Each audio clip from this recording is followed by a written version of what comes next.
Life is neat right now. A song that has 2 suicides linked to it. Is tonight gonna be a third? Find out on the next Hudson Man 2 stream. Oh god, I hope it is. Is it my inevitable death by Oh Kenji? my god, Don's already here. I think she's been looking forward to it. Okay, so Alright. I think she looks forward to the streams. Okay, so you can see things now, right? Yep, I can see. Okay, so here is game. It's my favorite shipping. I think there's ships. Oh, I clicked the wrong button. I think the ship is sinking. Yep, here's where It doesn't return my calls, Don. Isn't this where we were? My head's a spin all in his class, right? Yeah. That was the death? It was... However, death feels, man. I don't know, man. Like, I disappeared for a whole day. I just reappeared at my desk right now. That's like, hey, want to stream? I'm like, okay. My head's in a spin all through Aizawa's class. I'm going to have dinner with Emmy, who wants to be my girlfriend, no less. A date. And then she kissed me. That kiss, I keep going back to it, playing it over and over again in my mind. Everything about that moment felt so right. My mind drifts off, lost in thoughts of Emmy. Midoriya, hello? It seems like I've drifted off a bit too far. Huh? What? Egad, you've contracted some kind of amnesia. I forgot where I was. All Might, are you here? I'm here, young Midoriya. No! He's not. Listen here. All Might isn't real. That's a figment of your imagination. You're in a coma. All Might is a disease. Wake up. It's been 20 years. Someone get the nurse! The class chuckles at Aizawa's antics. Sorry, sir. Won't happen again and all that, right? Exactly. Aizawa brightens considerably. I'm a battered wife, Dawn. Hudson hits me. In the feels. A lot. It hurts. Well, lovely to hear.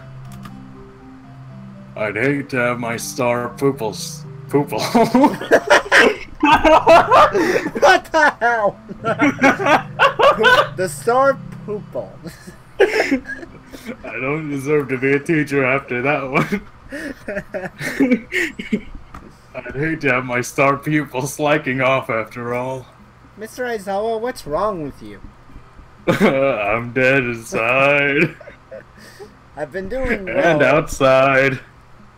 I've been doing well, but I hardly qualify as a star pupil, I think. I'm fairly certain that in this class is the sort that everyone does well in. It's just memorizing formulas. True to my word, I managed to pay attention for the rest of class. Nakai. Midoriya, what's a Nakai? Hello? May I have a word with you? I wonder if I'm in trouble for earlier. Star pupil! Am I in trouble? Aizawa looks genuinely confused for a moment. Huh? Beg your pardon? He tilts his head to one side and thinks for a moment. Oh, that. No, you're not in any sort of trouble. There's just a question I want to ask you. What's that? Do you know how to say this word? Holds up the word pupil. You know that's going in the compilation, right? Oh, man. I've never done anything wrong. Except say pupil instead of pupil. I never lose my virginity because I never lose. Nothing terrible. I was just wondering what your plans for after graduation are. Are you going to university? Yeah, I guess. I can't really see a reason not to go. Maybe that you're a dumbass. Given any thoughts to what you'll study? Actually, I think I want to be a superhero. Why? No. Have you seen yourself? Do you own a mirror? Don't worry, Midoriya. I will fight. He's not real. Don't listen to him. He's not real. Are you real? Yes, I am the voice of Iwanako calling to you from your coma. No. What voice did I give her? Oh yeah, she's Mario. It's me, Iwanako. I'm pretty sure it was Danny DeVito. No, that's Emmy. It's me, Iwanako. No, not really. I figure I'll come up with something when I get there. Aizawa laughs. Taking things as they come, eh? I'd argue against it. That's how I did things when I went to university. Well, not really. I knew I'd go into science, I just wasn't sure which one. I ended up with physics, because boobology isn't a thing. But could just as well got, you know, I could have also gone for astronomy or what have you. Actually, I did go for chemistry first, but there were all sorts of things. You know what I mean? Aizawa trails off and frowns slightly. It takes a minute for him to recover his train of thought, and I wait patiently for him to continue. So, anyway, I did a lot of physics as well, because I had an interest in that, but I wasn't sure if it was for me. So I went back to chemistry, and here we are, yeah? Nah. He smiles at me enthusiastically, as if wanting me to confirm that yes, here's where we are. Somehow I get the feeling that Aizawa had a plan for this conversation, but I'll be damned if I can figure it out. I'm sorry, I'm not following you. Aizawa frowns and rubs his chin a bit, looking perplexed. He then snaps his fingers as he remembers what the point of all this was. Right, yes, you, Midoriya, coma.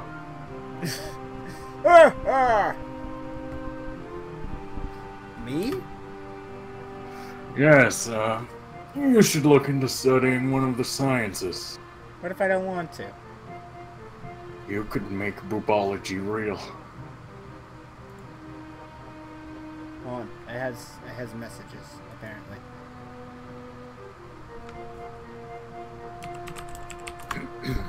It has messages on the battle nets.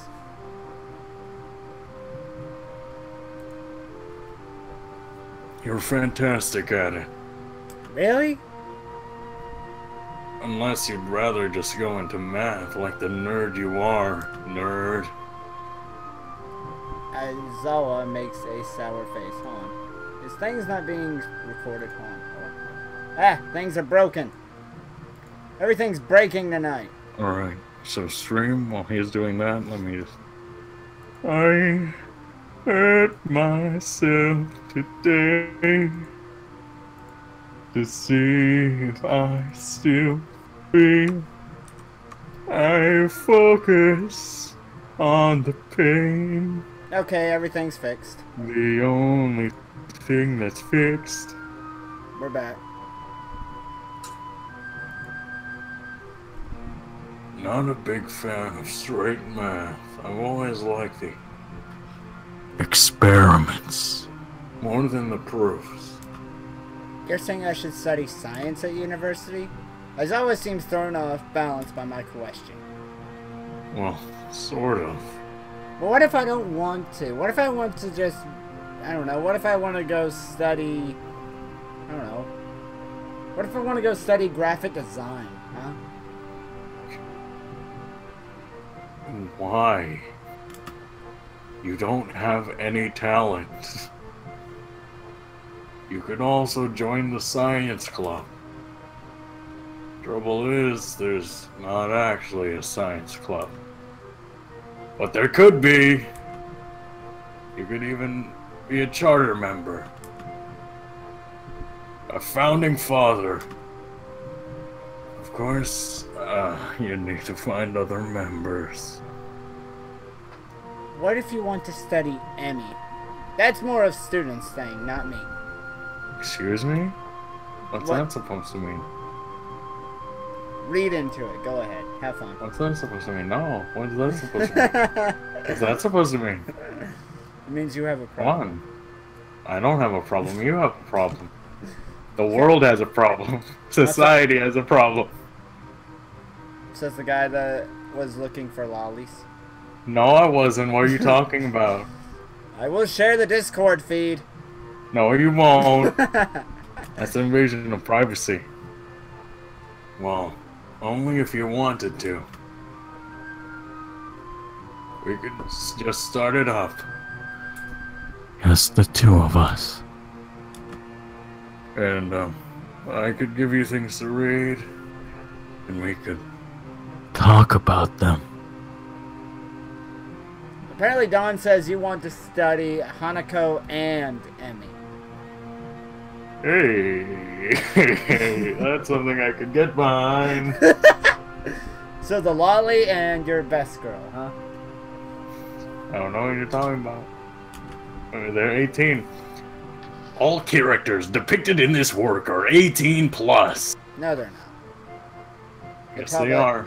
They're all high school seniors. Oh, true. So, do the thing. Read the thing.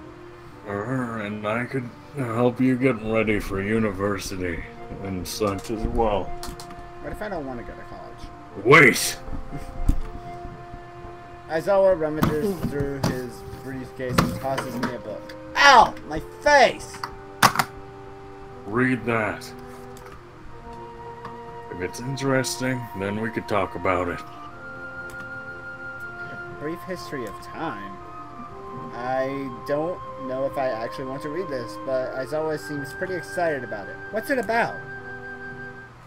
Time, space, space-time, time-space, space-time-space, time-space-time-space. Did I say space-time? Black holes and such. And space and time. And it's not that dense, just to see if that sort of thing is interesting for you. You understand? Hang around after class, and we can either discuss it, or I could show you how to make explosives in the lab. He waves a hand at my quizzical expression. Joking. Sorry. Still, I've kept you here long enough for now.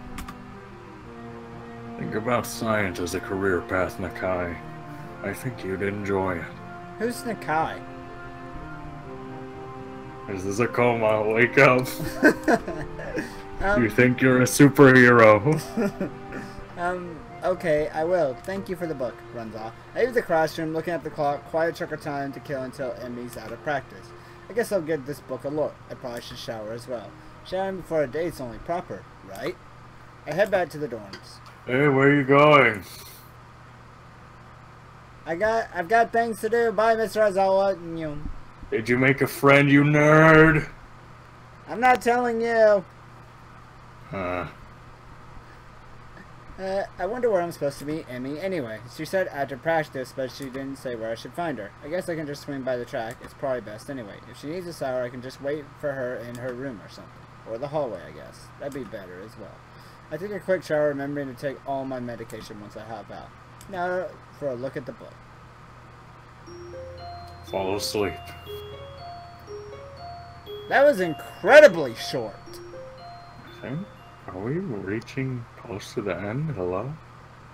I wake with a start. Shit! What time is it? A glance at the clock reveals I've been asleep for nearly an hour. Thank goodness. Emmy's practice should be finishing up soon. I knew it. He fell asleep. Well, that clock always seems to happen when I fall asleep, right? Yeah. I throw on some casual clothes. We're in a coma. and head for the track. Somehow I get the feeling we won't be doing anything fancy for dinner. Emmy doesn't strike me as a very fancy sort of person. So I suppose there's a lot I have yet to know about Emmy. I like what you're saying, Don. I like it. Huh. Which part of it, or both? All of it. So you get the LOLI and the Hanako? Yeah, boy. Master of romance, god of conquest. Concerned you played this entire... you played on of Hanako's route in one go? Yeah, one sitting. One try. Despite no our save states. Did you lose at all? Nope. Despite our newfound closeness... What? Nothing. I still feel like I don't know her as well as I should. I have lots of time to fix that. To be honest, I'm looking forward to getting to know her more. I'm so caught up in my own thoughts that I hardly register that I'm already at the track. Emmy is nowhere to be found. I don't even see any signs of the track team. This could be embarrassing. I turned to head toward the gold jump chart when I heard her shout. Hey, Hisao! Just hearing that. Oh, God. I turn around to see Emmy making a beeline for me with a gym bag slung over her shoulder. That is adorable. She's changed in some decidedly more casual clothing. A pair of shorts and an olive green top. Uniform. What? Thought she was gonna be in her school uniform. I could handle school uniform. This punches you in the face. Her running blades have been replaced by more realistic legs that probably wouldn't fool anyone. She doesn't seem to care about that. A fact that makes me smile. Hey, you came! I mean, I figured you would, but still. Dawn, I agree with you. I suddenly find myself wrapped in a rather affectionate hug, and it proves to be impossible for me to keep what must be the world's largest grin off my face. Well, of course I came! That's gross. I'd be crazy not to, right? This makes it worse. Emmy ponders for a moment. You know, it's true. This is just making it worse. Why? I mean, I'm pretty amazing after all. Winky face. That's a new winky face. That is. It's a smiley winky face. That's not where she's bending down. I shrug in response. I certainly think so. It's an offhand remark, which is why I'm surprised to see that I've caught Emmy by surprise. She blushes and smiles warmly at me before planting a kiss on my lips. Now it's my turn to be surprised.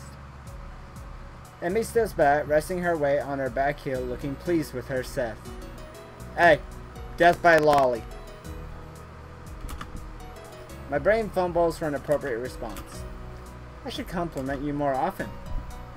Emmy laughs and gives me a playful shove. Jerk.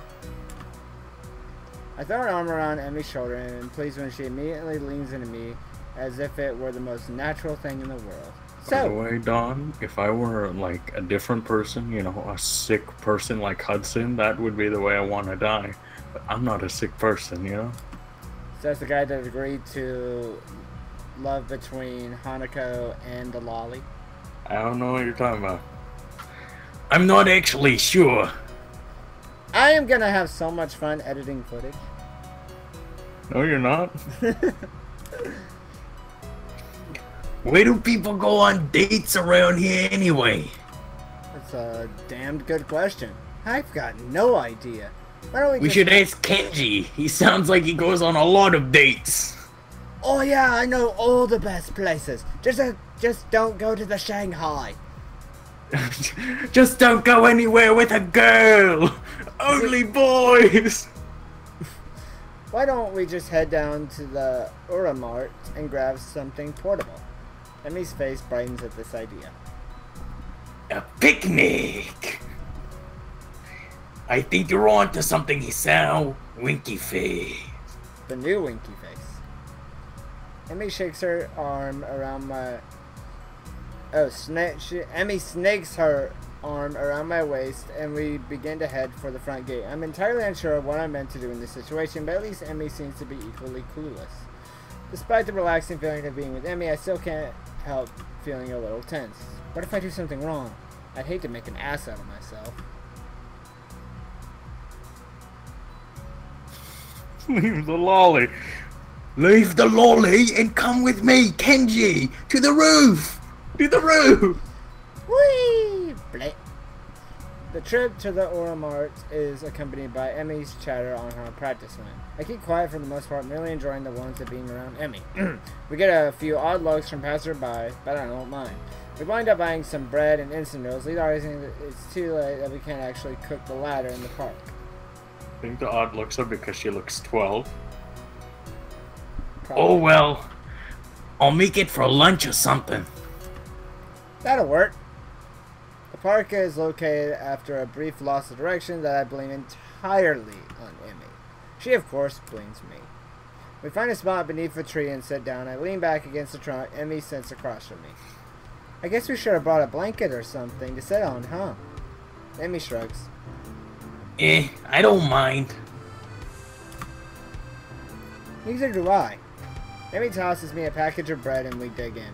Curry bread. Interesting. I guess I wasn't really paying attention to what I grabbed in the store. Hey Sal, you look like your bread's a little spicy. Winky face.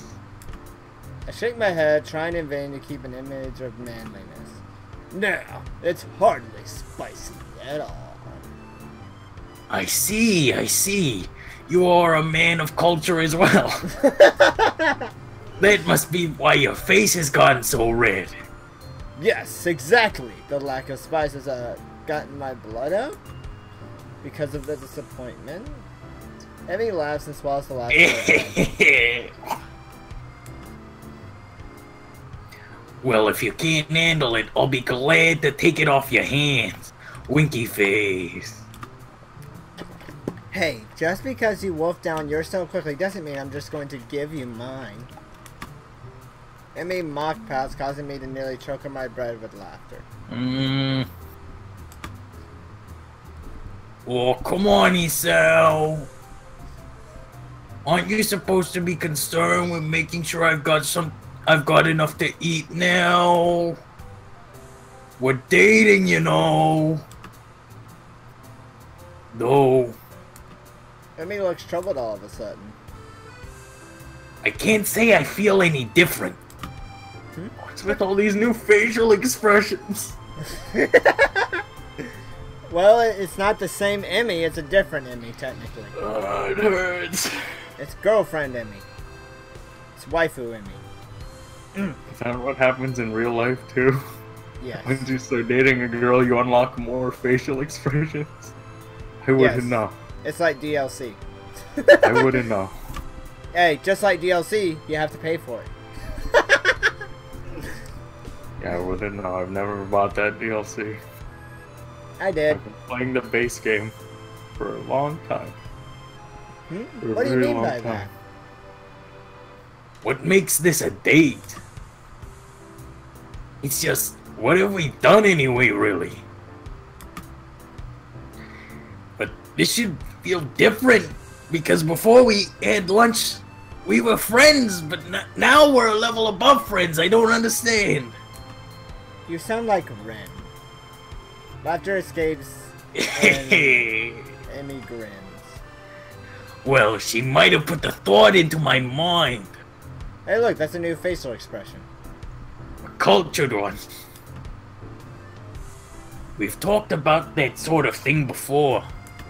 Really? About me? Not really, just stuff, really. Rin thinks that the change of a label from friend to girlfriend seems arbitrary most of the time. Like there's no difference between the two. I can think of at least one. Like cost and Holocaust. You don't tend to catch your friends quite as much. For a second time today, Emmy blushes slightly and giggles. I suppose you're right. Exactly. I'm always right about these things like this.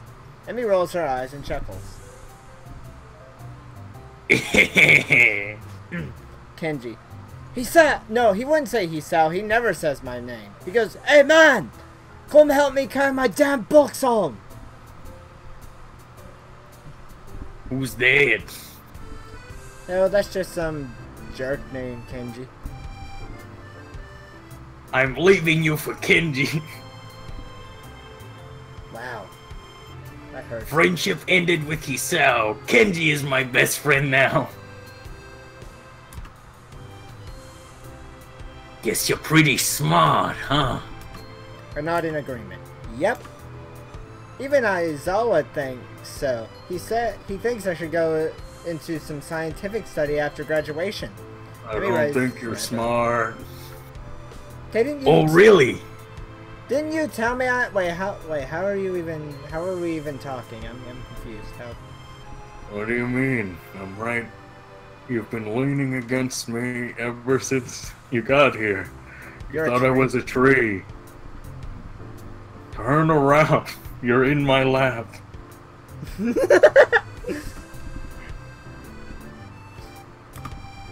Dude, I'm actually gonna have to like make some of the. If I wish I knew someone that could animate. Like I'd get clips animated, but I don't know anybody that animates. Yeah, clip of that. Just turn around. You're in my lap. Oh, hi. Hey, how's it going? Nothing, just with my girlfriend. This is Emmy. Cool. Ain't got no legs. Yeah, she's cool though. She's like 12. Actually, she's in the same grade I am. Is she a genius or something? No. Oh. I love what Don just said. Oi, mate! I got a new source of intel on the feminist conspiracy. I don't need you anymore. Yeah, I'm thinking I might just do that. Hey, Isao, you never told me what a Kenji was. That's a Kenji over there, that British thing. What? Over there.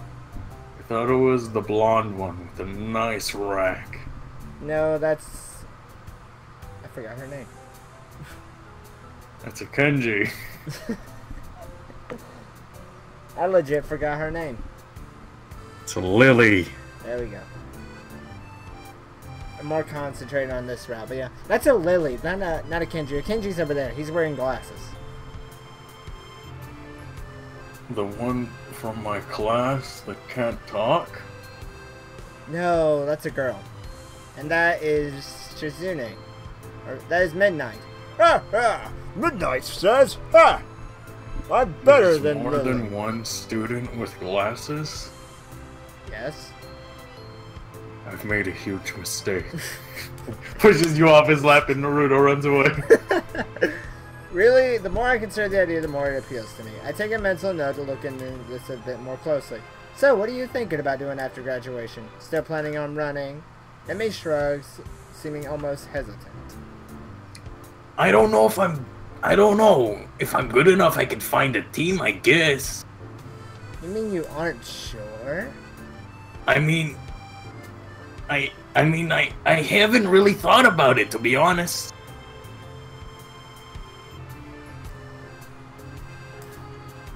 Really? You should probably, graduation isn't that far off. I'm sorry for your loss, Don. What, that she is a girl, Kenji? Yeah.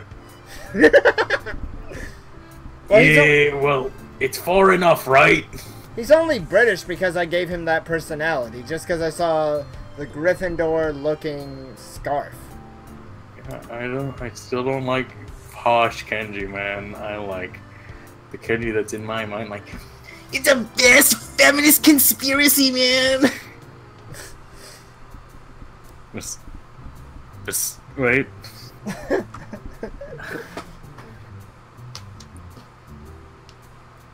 Channel your inner Danny DeVito. Besides, I've got other things to think about.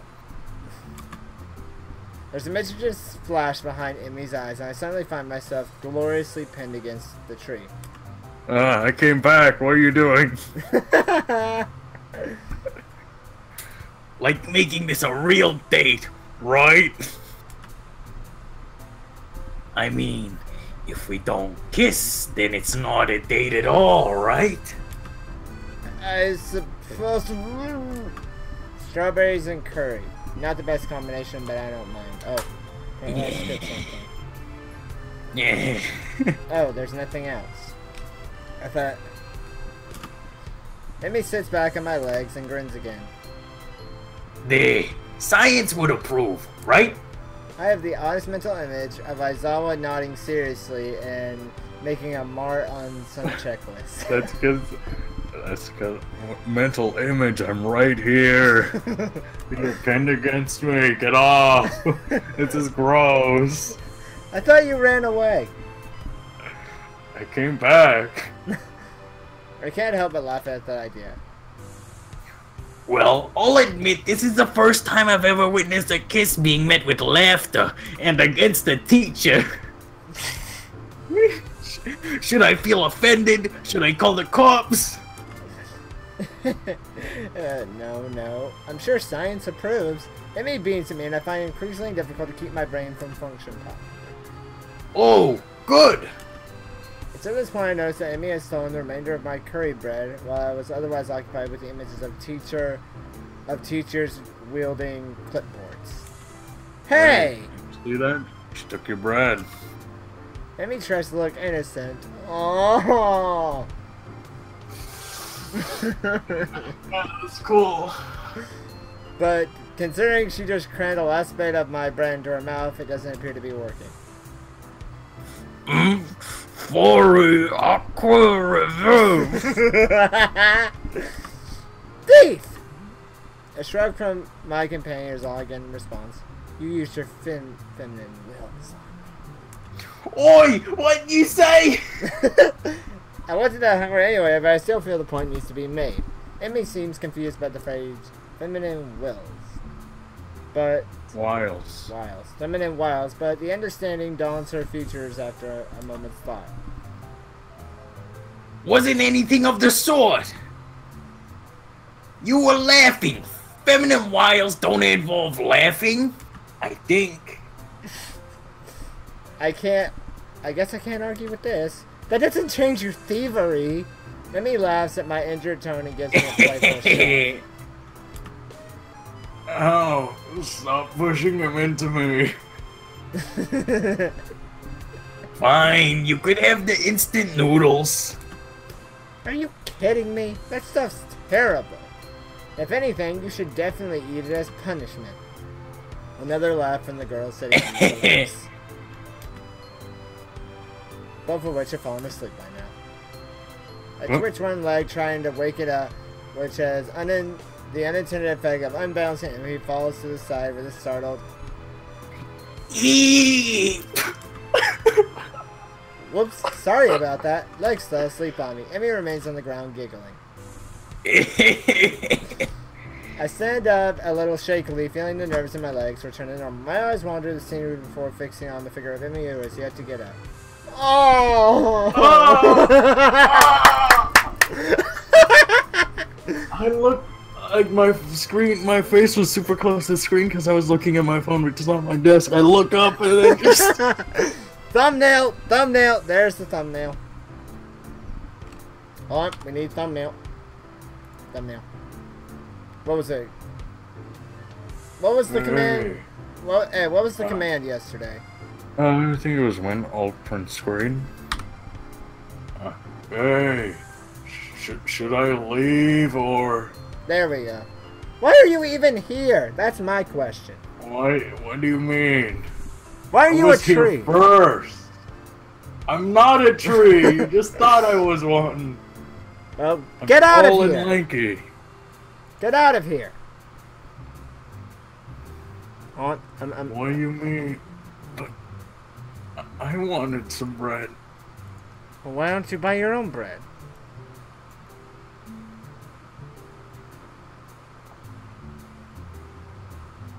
Can you answer me that? I'm gonna tell All Might on you. All Might! Well, I think you kind of deserved it. Ah, ah, ah. Okay. It's just, yeah, I'm gonna go by the art supply store, pick up a stepladder, some rope, and yeah, I'll see you guys tomorrow, okay? Oh, I'll be hanging around. Who do you think you are, Sayori? What's that? That one of your waifus, you loser? Get a real girlfriend.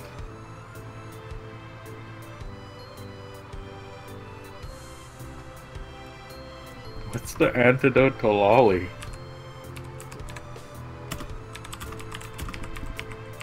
There, I'm gonna call it Lolly in the Grass. There, now we have better thumbnail. We don't have trash thumbnail. We have good thumbnail. That picture, though, is beautiful. Her hair is splayed out around her. Her arms are spread and laughter is bubbling through her mouth. She just said the antidote for the lolly is Hanako. You're right, Don. We need her. Soon enough. Once we finish this route. Everything about Emmy seems condensed into this one image. Her spirit, her energy, her childish giggling. The urge to lie on the grass with her rises swiftly from the back of my mind to the forefront of my thoughts, and indeed I am convinced that I would love to do nothing more than just that. Unfortunately, the sun is set. It's probably time for us to get back to the dormitories. While Emmy may be happy to stay out here all night, I don't think I have that ability. Besides, homework soon beckons. What is wrong with you, Hisao? You got a cute girl in front of you, you're like, homework. Hey, you guys leaving already? I just lied down. Gonna join us, you're gonna join us, Midoriya? Mr. Aizawa, you gave me too much homework. What do you mean? You gave me a stack of homework that I have to get done, and you said during class, if you don't finish this, you fail. Yeah, sucks to suck. You could go, me and this girl will just lay in the grass. Just roll in the grass. What's the saying? Roll in the hay? It wouldn't make sense to start thinking things like university and then slack off, would it? I want to see Hanako. Only Hanako can save us now. I extend a hand to Emmy to help her up. We should probably get going. Emmy makes a sour face. Oh. You're right. As she grabs my pro-offered hand, I pull her up to her feet into a hug.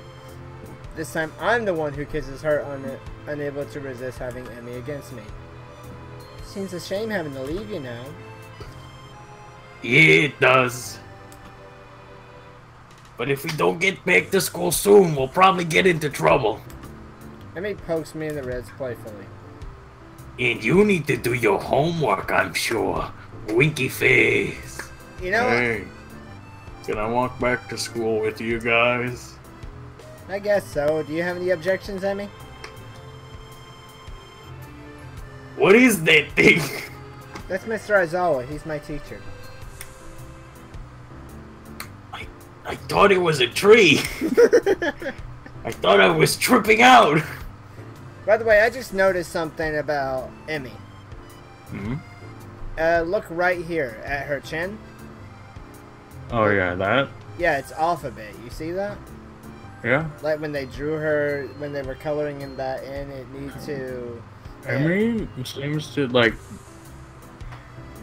have the most like rugged art style, like, you know, especially when she's in uniform and she's doing like her bent over thing. Like, there's a lot of like rough line work you could see. I think it reflects her personality. I mean, she's a bit rough around the edges, just like that. But Yeah, when we saw exactly. like Lily, Hanako, Shizune, Misha, like all the other, and even Rin, like they had a bit more. They were like you could see the art style a bit more clearly compared to Emmy. Yeah, I mean, just look at her shirt. Look, it's like over the edge a bunch of places, but it works more on a shirt, you know, because it just looks like ruffles in a shirt. Yeah. But it works with like a rough around the edges art style. I like how we're playing a dating sim and we're pointing out art style flaws. Because we're fucking losers, man. I know, right? Plays a game about meeting a girl, instead decides to nitpick the art style. Considering I've been nitpicking the art style since the beginning, because, you know, the kind of photogenic, or the photos they use for the background. Right. I've always wondered if they're like stock photos or if they actually went to a park and took these pictures. Considering you can clearly see non-anime people in the background. You see? Pretty sure like they just went to a park. But you know, for the ones in the school, I'm hoping they asked for permission. You know? They didn't just show up at the school randomly on a day it was closed. Sadly, you're absolutely right. I throw my arm around her shoulders and we make our trek back to the school, accompanied by the occasional bouts of laughter as our conversation jumps from subject to subject. Everything from running to school to the particular way that one of the cafeteria workers smells. Oh, wait. I'm sorry. I just dropped this condom from my magnum bong. All too soon we find ourselves outside the girls' dormitory. Well, I guess I'll be going then. I guess so, huh? Amy grins at me again with that mischief look. Are you going to be able to survive without me? I laugh. I'm Hey. sure I'll manage. Hudson, Yes? Don says we need a Google Hanako. How terrible! Aren't you supposed to say something like, I'll be counting the seconds you are away? Nah, I don't think so. Amy pulls me down into a quick goodbye kiss and steps back looking unexpectedly shy. Mwah. Thanks for dinner. I really had fun. Honestly, I did. So did I. I think we shall All do it things again. considered, I had fun too, guys. Weren't you a tree? No! You thought I was for the last time! Then why were you just standing in the middle of the park? I don't know, why were you just sitting on my lap? Because I was with this girl, what? You're dating a girl, so you decide to sit on my lap? While she was sitting on my lap. So, by proxy, she was sitting on my lap too. Score! I think we shall have to do it again sometime. Emmy laughs at my deadpan delivery and nods. Yeah. See you bright and early tomorrow morning, right?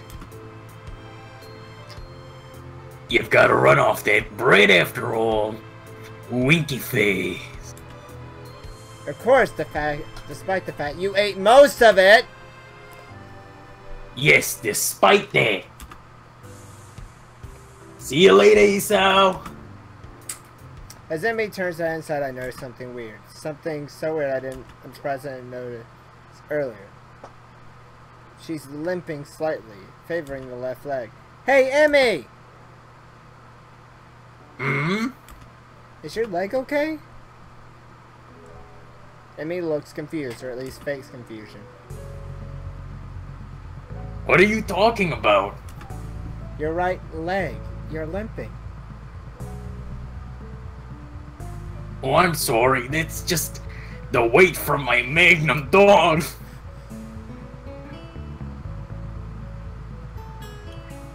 You know what? You know what's funny? That actually kind of fits. There's a briefest flash of concern on Emmy's face. Either she didn't want me to know or she didn't think I'd notice. Or I prefer to think she just didn't realize it. Oh, that. She shrugs casually. Eh, must have gotten knocked a little out of alignment during the picnic. No idea what could have caused that, of course. Winky face. I think back to being pinned under the tree. Ah, you should have told me. We could have stopped and fixed it. Then what are all those green things all around you? Aren't those leaves? This is camouflage. Why were you camouflaged in the middle of a park? pick up chicks. Well, And not it my chick. worked. A girl sat on my lap by proxy. Emmy waves a hand early. Nah, it's not that big of a deal. Don't worry about it, okay, Sal?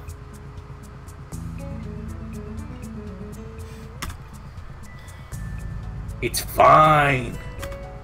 How do I get the feeling she's convincing herself as well as me? Bum bum bum bum bum bum I bum. must save. Because I Which feel... one are you gonna choose? Can I stop choking on the milk I'm drinking, please? No. Plain simple. I But didn't. It wasn't me. But she got me on the count. It wasn't me. I'm gonna press it. Just cause... Oh. Well, let me make sure I am saved. Okay, because the way I am, as a person, if someone's upset or something, I'll press the issues. So we're gonna press Emmy. Are you absolutely sure? You don't want to go ahead and adjust before heading up the stairs? You could get hurt if you don't, right? I said it was fine, Hisao. What are you, my mom? Seriously, don't worry about it.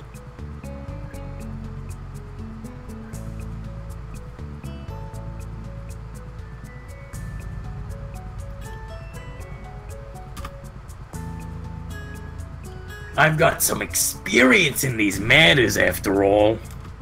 Yeah, I suppose so. Emmy grins reassuringly. Honestly, Hisao, I appreciate the concern, but I really am okay. Now, really, I need to get going.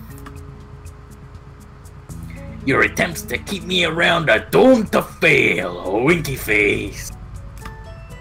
Of course. Just prolonging the goodbye, I suppose. Another grin lights up Emmy's face. Something I've been thinking about. Yeah. What? If some completely random person who likes Katawa Shoujo is like, oh, someone's streaming it, I should check that out. I love Emmy.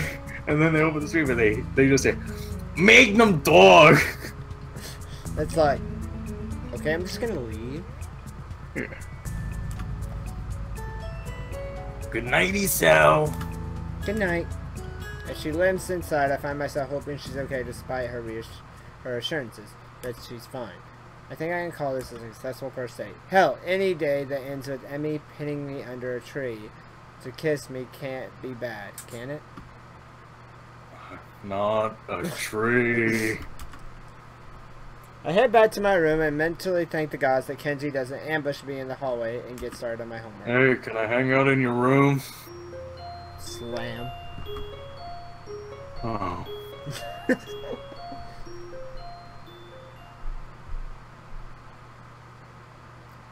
The morning is far too early for my taste. It doesn't help that I had trouble sleeping last night.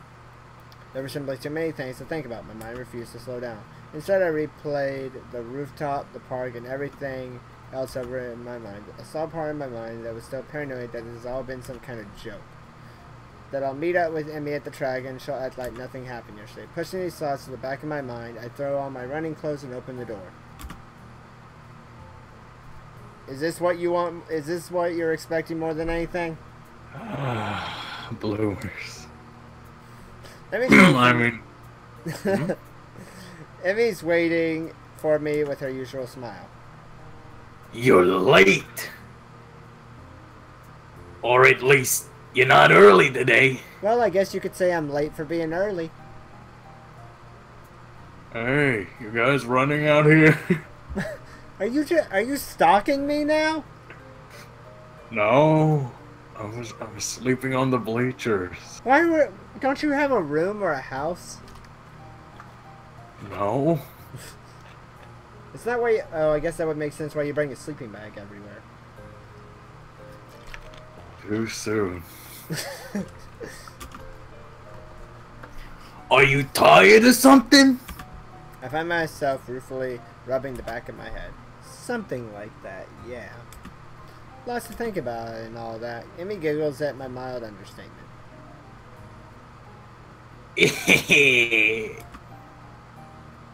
Yeah, I didn't sleep that well either. I was actually glad you weren't early, because I wasn't early either. Winky face. There was this really weird tall guy who kept asking if he could come into my room. Mr. Aizawa! What? I wonder if the same thing kept us awake. The image of her weeping face passes through my mind. What kept you up? Emi's expression falters, but she quickly notices my curiosity and forces a smile. Nothing important. She's obviously not telling me something. The question is, should I press the issue? Something's clearly been bothering her for a while. I want to help her, or it just come off as being nosy. She's got to know I care about her, though. Are you sure? If something's bothering you, I'm here to help you sort it out. Emmy laughs, but it's not our usual. There's an edge to it that almost seems bitter. Sort it out? I'm not sure it can be sorted out, Hisao. You know, the way she's talking and the sprite image do not match at all. An almost grim smile crosses her lips. It's like a smile of resignation. I don't think you could help me anyway. That hurts. Hey, can I help? Go to class, Mr. Aizawa. Aizawa hasn't been around much for the past few parts, so I want to make up for it. Well, he hasn't. We've been busy, you know, dealing with her. Like the whole Emmy thing. Hey, before I leave, why didn't you invite me to that pillow fight? How'd you know about that? Window? I'm calling the cops. Why? You're stalking me and Emmy? I'm not. I was just looking in the window. Why were you looking in the window? Look for a place to sleep. Oh, this is just getting bad. I don't want to say that it hurts me to her, but it does. Doesn't she realize I want to be there for her when things go wrong? Well, I won't push you on the matter, but I'm here for you if you decide later that you'd like to talk about it. It might help. I can send. Hey, now we're both dead, Don. I'm still alive, I think. Yeah, you're not part of the cool kid club. All the cool kids are dead. I can see you. JFK. What's his name? Michael Jackson's dead. Michael Jackson. Elliot Rodger. Adolf Hitler. Stephen Hawking. All the cool kids. Stephen Hawking. His name. I can see debate raging behind Emmy's eyes. It seems like she wants to tell me, but she's not sure whether or not she can. Hey, forget about it for now, okay? We've got running to do! The mention of running, something she can handle, brings Emmy back to her usual self. Right! Hurry up and stretch out, Hisao. We've got to get moving, winky face. And look, it's the old one. She takes off like a shot, far quicker than I'm used to. Still, I try to keep pace with her, recklessly testing my limits. It gives me a feeling of freedom, like my heart is no longer important. I find myself wanting to laugh, feel the feeling of moving beyond what I call my boundaries. The nurse's warnings not to overdo things echo in my mind, and I disregard them. This feeling I have, this willingness to risk a heart attack for something so trivial as a morning run, feels out of character for me, but is it? Hey, you're running pretty fast today. Are you running with us? Yeah? You don't need Why exercise. wouldn't I be? I have nothing to do. What about you grade some tests?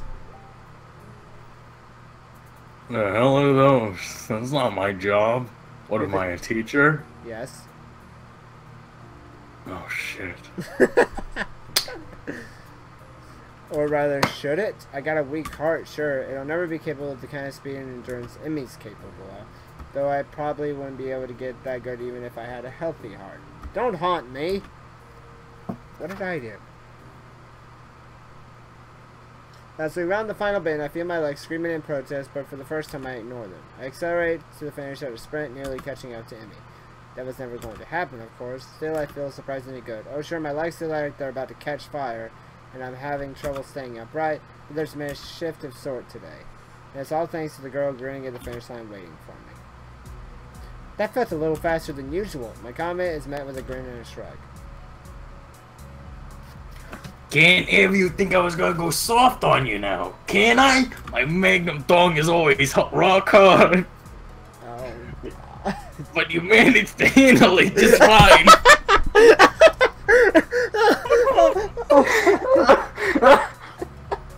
That's gross.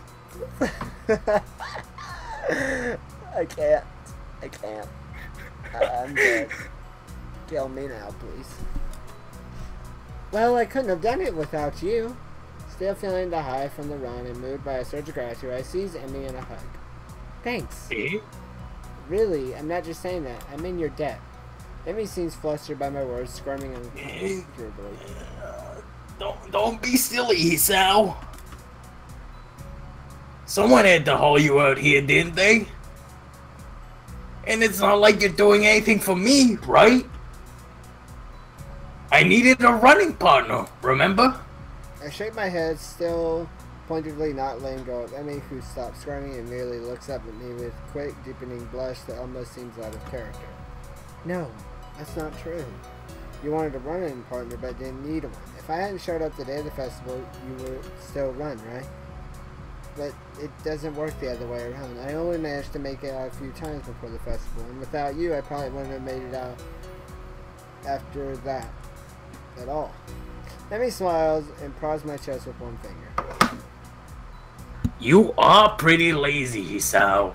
Hey, I was giving you a compliment. Well, you're welcome, I guess.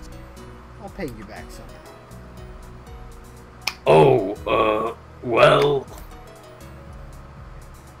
It's not necessary, you know? I mean, I kinda like you, Hisao. Kind of.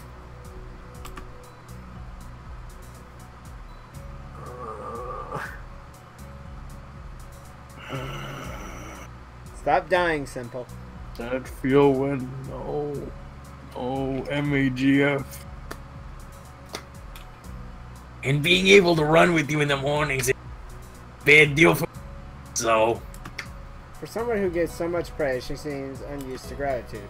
I can't think of anything else to say, so we fall silent. I became aware of Emmy's breathing, of the dampness of her clothes, and of the scent of her. Coming off anyone else that would stink. Coming off Emmy, it fits her in a way nothing else could. Hey, why are you smelling that girl? Shut up, Mr. Aizawa. I'm monologuing. What? Her skin is cool, slick with sweat, and a breeze causes goosebumps to rise. Almost taken with that, I lean down and meet Emmy's mouth, which is already moved to meet my own. Her lips are soft, and she hums happily as we kiss, sending vibrations from her mouth to mine. There's a startling rightness to everything about this moment. We fit each other perfectly. One another perfectly. The kiss ends, and I finally let my arms drop back to my sides. Emmy is smiling warmly at me and giggles again. Come on, Hisao, we'd better go see the nurse. Then it happens. As she turns to watch, she gives a tiny yelp and stumbles forward. Emmy! I leave to stay her, nurse with some concern that she's favoring the same leg as last night. Your leg. Emmy seems panicked and pushes away from me. It's fine. My expression must seem hurt because she hastens to apologize. It doesn't seem fine. I'm gonna have to agree with Mr. Aizawa for once. Sorry. I didn't mean to push you like that. I was just... She stumbles for something to say. tripping over my magnum dong. It's nothing really. I'm used to it. Dude, the music. The music's really creepy.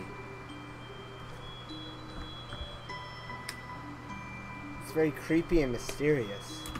Hey, don't worry about her. She's so flushed that I decided to shrug off the whole thing, but then there's a cold feeling in the pit of my stomach that now won't go away. I tried to step in and help her, and she pushed me away. Smiling, I shoved those thoughts to the back of my mind and concentrated on me. I just don't want you getting hurt, that's all. You don't have to worry about me. Honest. I'm fine. Yes, you say that, but I don't believe you. Why won't you tell me what's wrong? It's like she gets offended by me trying to help. What am I supposed to make of that? I'm still trying to sort out what happened on the track as we arrive in front of the nurse's office. Emmy raises her hand and hesitates and turns to me, sighing guiltily. Hey, Hey, can you do me a favor? Sure, one. Oh, okay. Can you tell the nurse that I'll see him later? Winky face. Why are you following us, Mr. Aizawa? What do you mean? All Might! Ah, ah, ah! No! Please get him away. Come on, Aizawa. I need you to grade my test, and Midnight needs help.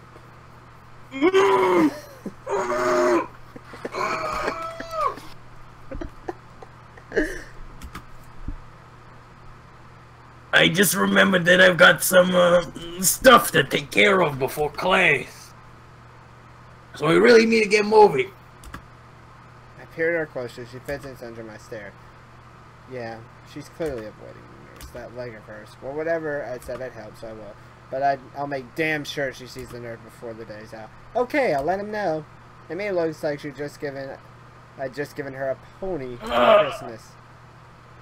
Thank you so much. You're the bestie, Sal. I'm rewarded for my complacency in her lie by a kiss that makes it all worth it, or so I tell myself. As Emmy heads out of the building, trying not to let her limp show, I knock on the door. Isao, come on in. Hey, what's up? All right! No! Aizawa, I don't see Emmy with you. Aizawa, how did you get away from me?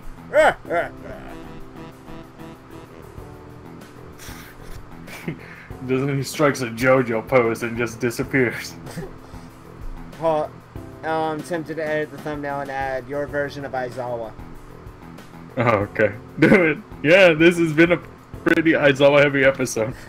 He's been like every other second. Hey guys, what's up? Yeah, because I miss him, dude. I miss him. Why wasn't he? He was the second one you drew, right? Yeah, second one, yeah. First one being Girl Might. School Might. School Might and Hadoria. I think that's what he was called. What do we call it? Yeah, Hadoria. Okay. So, Is Emmy going to die? Like, get an infection and get sick? You know what's worse than getting an infection and getting sick? Going to hell, because Jesus is damning you for being a lolicon. okay, tell me what you think of this. Wait. Wait, I have an idea. Yes. More Aizawas. Yes. Yes. That enough Aizawas? Yeah, that's enough. Can you like switch them around, like flip them over so the one in the bottom left is facing the one on the bottom right?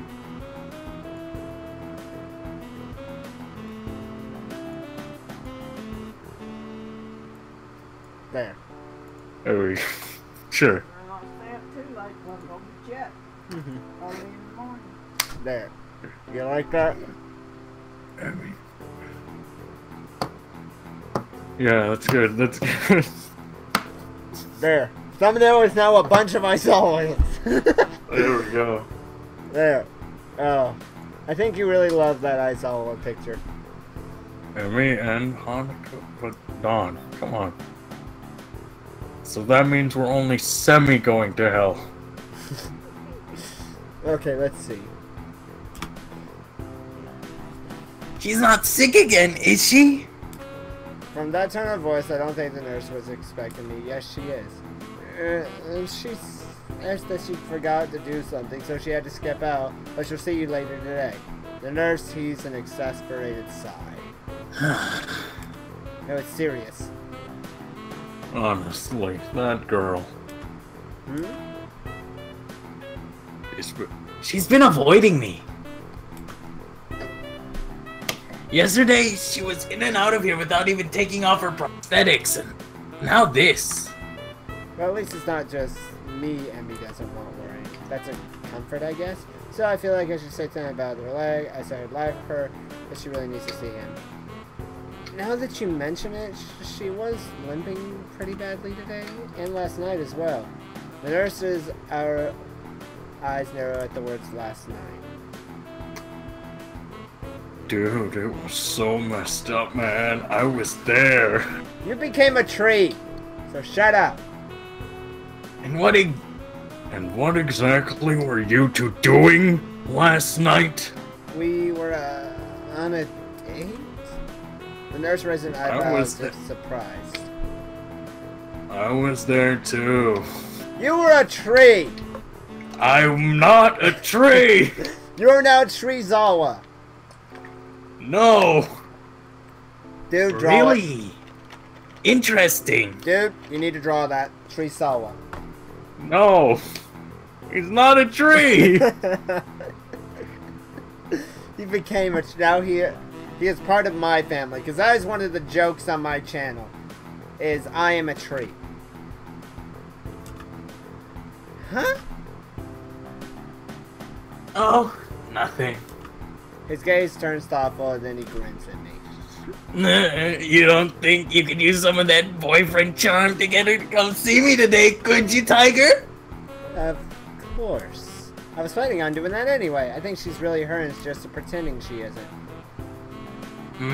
Yeah, she does. Why did I become Danny DeVito? Yeah, she does that. Afraid I'll make her stop running. Will you? I don't like to, but if it's bad enough that she's been limping, well, I guess I'll have to see what's wrong for myself before I make that call. I'm kind of curious if it's actually going to show an image of this or not. Like, what's wrong with her? Hey, can you tell me before you check that out? It sounds gross. I don't want to see it.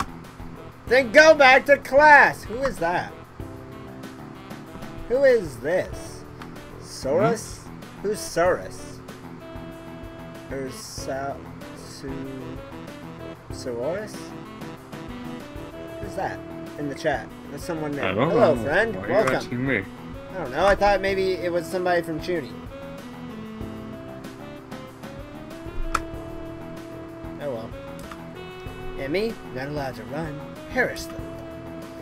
I don't know if she'd be able to function without running. No wonder she's reluctant to make anything wrong. Well, I'll make sure she sees you. Good. Oh, and before I forget... He grins at me in what feels like a vaguely threatening manner. Don't forget that I know what medications you're on. You be careful around Emmy. Got it?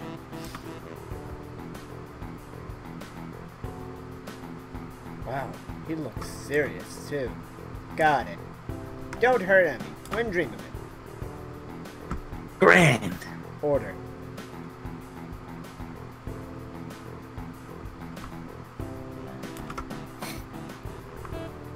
I'd hate for you to be late.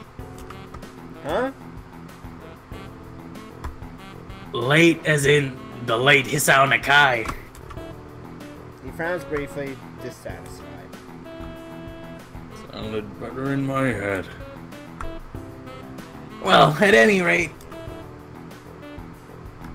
get out of here before you miss your first class. You've got things to do, I'm sure. Shoo! As I leave, I notice the nurse pulling out his phone and dialing a number. Mako, your daughter's being a pain in the ass again. I better head back to my room. I really will be late. Hey, wasn't he supposed to check my heart rate? Hey, Midoriya, who's Mako? It's weird, right? That's Emmy's mother. She has a mom? Yes. Thought she was some failed lab experiment. Nope, just a car accident. Let's see. The lunch bell sounds and I bring myself out of the stupor I slipped into during the morning classes. My lack of sleep last night, coupled with the increased pace of this morning's run, has left me feeling a little exhausted. Despite that, I find myself skipping up the stairs to the room. There's a thrill of excitement now, in addition to the pleasure one gets from eating with one's friends. True, both Emmy and Ren are still my friends, but Emmy has become more than that now. Ren is back to Hey, buddy. I'm calling the cops. Why? You keep following me everywhere. I'm not following you. I'm just where you are.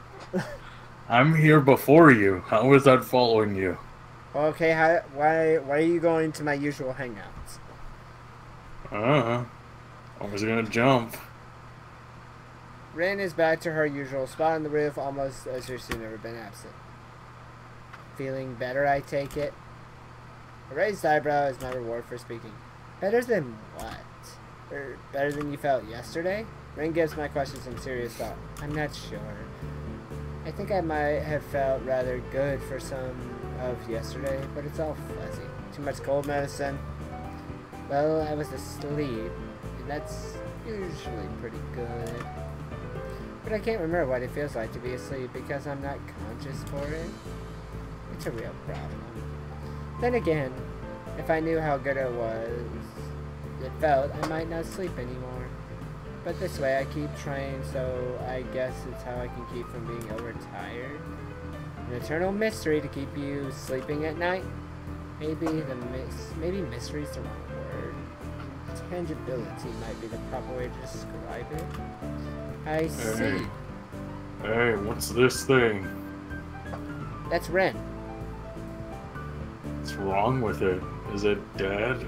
No, it's just missing arms. Ah, you have no arms. High five. I'm not gonna high five you. Why? Because she's my friend. She can't do it for you. She doesn't have any arms. She's my friend. No, I really don't see it at all. Doria. And I have no idea what she's talking about, but that's okay since I rarely do. Do you remember what sleeping feels like? Like yesterday? Do you remember what it felt like when you were sleeping yesterday? Well, actually, I didn't get a lot of sleep yesterday. Maybe that's because you remember subconsciously. Actually, I was worrying about Emmy. Isn't Emmy worried enough about herself? I hadn't considered that, but it gives me a pause. True that, but would she ask for help if she needed it? Ren frowns. I raise an eyebrow while I get a proper answer. Let me see. I want to change her voice a little. Probably not. It's something that she should be asking for. Is there something she should be asking for help with? Her legs, for starters. This seems to catch Ren's interest. Leg? It's hurt, but she won't see the nurse about it. Ren shakes her head and just... Oh, I thought you were talking about how she has no legs. I was confused. She's hurt, Mr. Aizawa. Be more sensitive. Why? People will like you. She's missing limbs. She's like, you know, a puppy with 3 legs isn't a happy puppy at all. You know what I mean? So, take them behind the barn and, you know, bring them to the happy farm. You have to make her. Like she makes me go to class for her own good.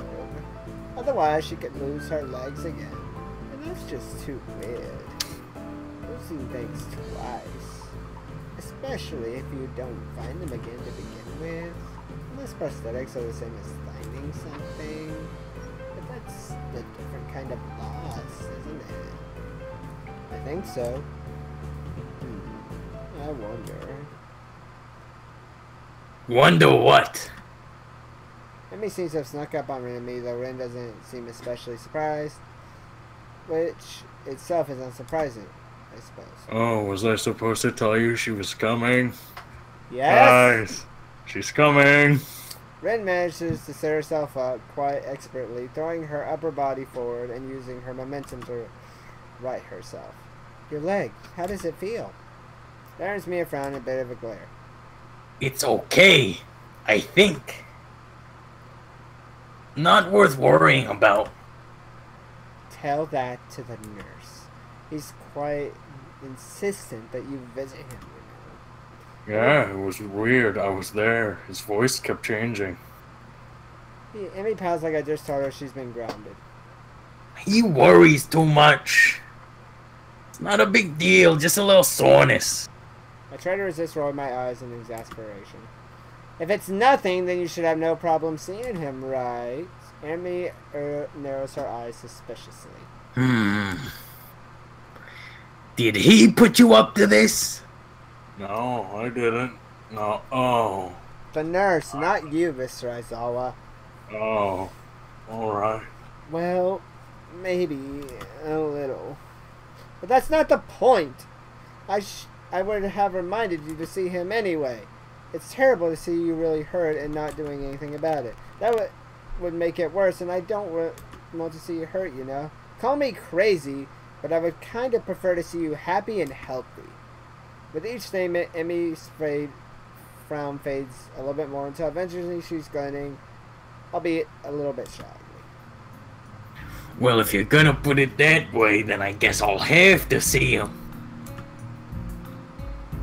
Otherwise, you'll keep worrying and I'll never hear the end of it, right? Winky face. Hey, so when, like, I'm in there with you guys, like, tell me when you're taking your prosthetics off, because that's gross. Why are you even in there? Why not? Don't you have tests to grade? We got exams coming up and you've been testing us a lot. It's lunch. But we're going after school. It's after school. My job is over. No, it's not. Teachers stay in their classrooms and work on stuff after class. Chef, they're nerds. Am I right? Handless girl, up top. Alright, completed myself. She just gave you a high foot. That's gross. Only blame yourself. That's right. I'll keep bugging you about it, and then it might put a damper on our dates. How's the food, Hisao? Talk to the nurse, Emmy. How was your day, Hisao? Talk to the nurse, Emmy. Hisao, I think I'm ready to go all the way to the... Talk to the nurse, Emmy. See, it doesn't work that well. Emmy giggles at my high-pitched rendition of her own voice and gives me an affectionate shove. You do your Danny DeVito Emmy voice. Oh, for the for those parts? Okay. Well, just one of them. Whatever. Just one. Which one? You pick. How was your day? How was your day, Hisao? Talk to the nurse, Emmy. What? That doesn't sound like me at all! I think it sounds quite like you. What are you, some pirate? Yarr. I think you wanted to be a pirate when you grew up, though, Emmy. Arr. My voice isn't that high, jerk. I thought it was pretty accurate. Her eyes are perfect for that, like, what? She's like, oh, crap. Hey, I thought it was pretty good too. Emmy and I stare at Ren for a while before I burst into... Emmy crosses her arms and huffs, mocked offended. You're both jerks. Such vile calamities coming from you, Calumnies. Such vile calumnies coming from you, young woman. I'm stunned you would call me, of all people, a jerk. I'm so offended. Honestly, I just don't know what to think. Emmy sticks out her tongue at me. You ass. So, Rin, how's the art club these days? Rin, seemingly as surprised by this sudden change of topic as I am, takes a minute to think before answering. I believe it's okay. Although, Nomiya, right? Although Nomiya keeps telling me to work harder, I don't think he understands my methods. You always struck me as slightly creepy, you know, like stranger danger, don't leave him alone with kids or me. Ren ponders the statement for a while. I've never really noticed, but I don't really pay attention to him these days, so maybe that's why. How often do you meet? Thinking of joining, Hisao? What? Nah, I've already decided to join a club. Really? Which one? Well, it's not really much of a club, to be honest. Oh, you joined the tea club, huh? You prancing la homo man. Where's the winky face? Winky face. No, I joined the science club, I think. Emmy looks highly confused. We have a science club? Not really, it's just me. Me too. He started it, not me. Hey, my name is Aizawa. Nice to meet you. You sat on my lap by proximity. Hisao, it's not a club that's sitting in your room reading books. No, I mean it's just me and Mr. Aizawa. Hey, it's still here. I'm just the only student so far. Aizawa? Really? Who's they? I only know Mr. Muto. I'm surprised Aizawa didn't chime in about something like that hurt. What? I wasn't paying attention, man. She just says she doesn't know who you are, Mr. Aizawa. It's better that way. That thought strikes her. Oh, is that what you were talking about yesterday? Your meeting with Shizawa. Yeah, it was our first meeting, I guess. Emmy giggles.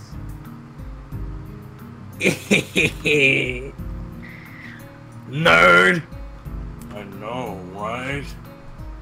Hey, aren't you the one that started the club, though? So you're a bigger nerd than I am. No, I only did it so I could call you a nerd and there'd be tangible evidence, nerd. You're a nerd, Up too. top. Yeah, come on. Let's ditch this, nerd. Come on. I thought you were my girlfriend. Who are you? Aw. Hey, I can't help being clever. You know, I could have used your help years ago, winky face. You should have had your heart attack earlier in life, he said. Look at Ren over there just like, I don't care about any of you normies. And then realized this is probably one of the rare times I've laughed about my heart attack. Hindsight. Yeah. The ringing of the bell ends our conversation. I guess we better go. Yeah, I guess so. I'm not enlisting Kenji. He can go away. Oh, man. I didn't even get anything to eat yet. Then why were you hanging around us the whole time? Give me your lunch. I already... Things died. For some reason. Okay, let's try this again. Come on, Rin, you too. Ren has apparently begun to doze off, so Emmy gives her a sharp bump. I almost had it. Sorry, but you need a whole class. I disagree, but if I nap in class, I'll get it this time. Changing location is sometimes helpful for this kind of thing. Neither Emmy or I bother asking what it is. As we arrive in my classroom, Emmy gives me a quick kiss and then heads down the hallway, Rin in tow. I turn into the classroom to be met by the duo of Midnight and All Might. All Might seems to be fighting a losing battle to keep from breaking into a fit of giggles while she translates All Might's latest, Midnight's latest rant. Well, we are pleased, nay, thrilled to see you. How well you managed to make friends and forge relationships with such a cutie too, young Midoriya. I think that last part was probably All Might. We nevertheless feel compelled to politely remind you that public displays of affection are strictly forbidden. Really? That's disappointing, Midnight. By Section 8 of the Code of Conduct laid out in the student's handbook. Hey, I have a question. Is it wrong that he sat in my lap? That wasn't on school grounds. In this case, however, ignorance of the law may be your excuse, as we are feeling lenient. And the paperwork required to punish the both of you would only add to the already mountainous volume of work which confronts us, the sole members of the student council. And besides, you two are adorable together. Thank you. Not you, Thank me you. and Emmy. Oh. Therefore, consider this a formal warning, and please refrain from such displays in the future.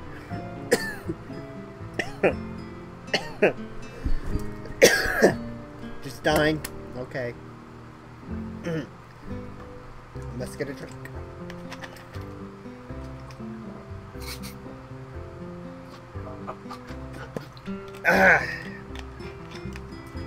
All Might nearly killed me. At least when Midnight can see you, young Midoriya. This whole spiel is blatantly ridiculous. That I can't even help but reply in the same pompous manner. Well, I for one feel enlightened. Oh. You're a robot.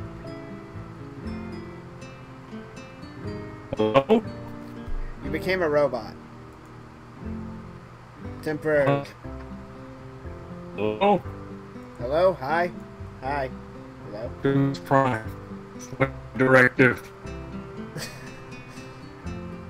My internet's not dying, I don't think. Hello? Hi? Friend? Optimus? My name's Summit Wiki. Wait, am I a robot too? You're a robot. You're a terrible robot. I am a robot. So I'm calling Optimus Prime. You are Optimus Prime.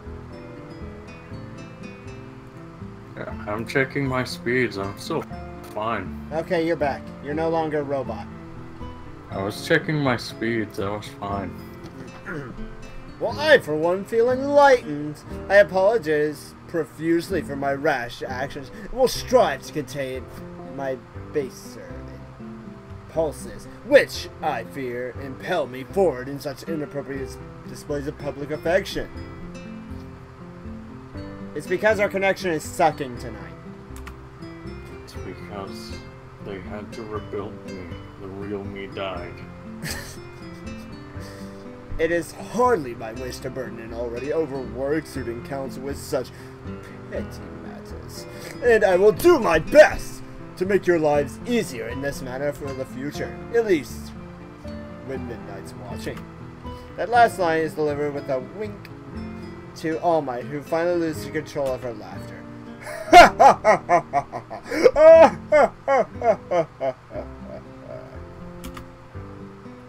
Well said, young Midoriya. Chuckling a little myself, we enter the classroom. Class is uneventful, and after the final bell rings, I find myself alone with Aizawa again. Oh, the screen share is acting up. So it's a loading screen for me. Try stopping screen share and then turn it back on. I don't know why things are deciding to break.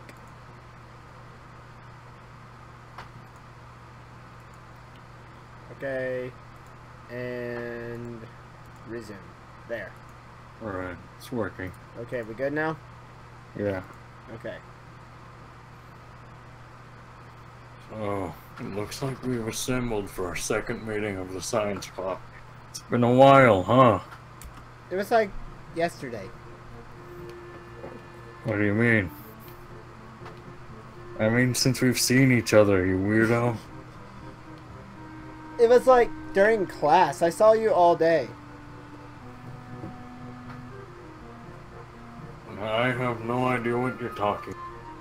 You passed lines. This is the first. What do you think? Should we count yesterday as a meeting? Well, we did form the Should we club count when you were yesterday. in my lap as a meeting? That seems like club business. So we can safely call yesterday a meeting. Club business, huh?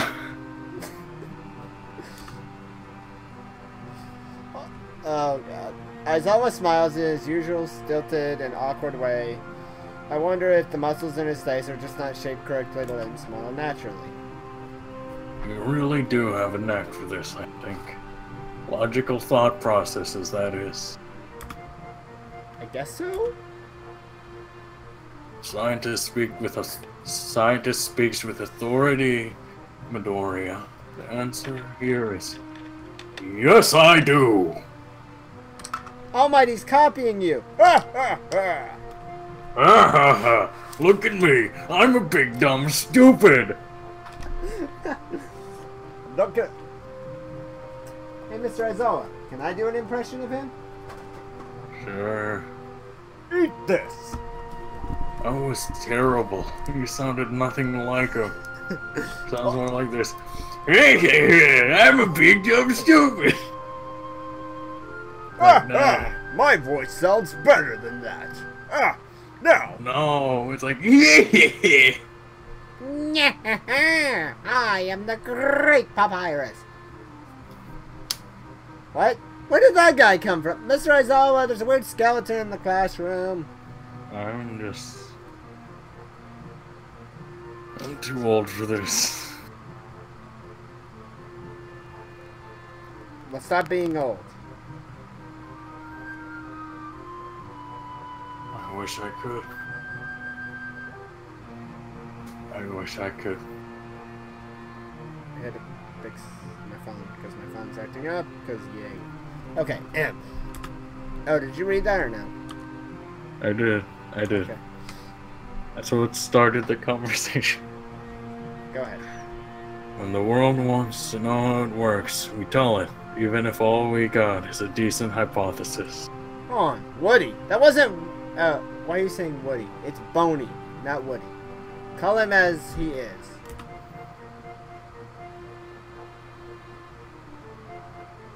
Boney. I haven't been called that in years. But we must sound certain anyway. Because we're the authorities on the subject, right?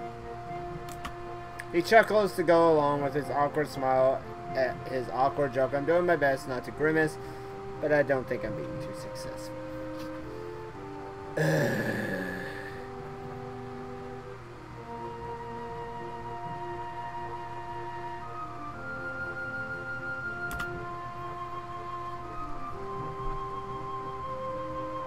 That's entirely false, of course.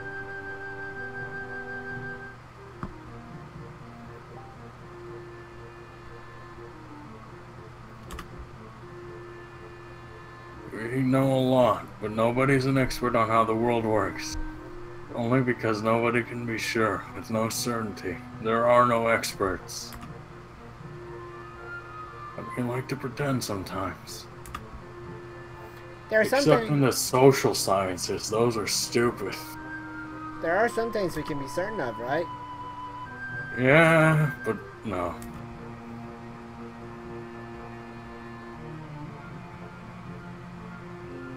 You know, gravity is there, for example. To illustrate, Aizawa picks up a pencil and drops it.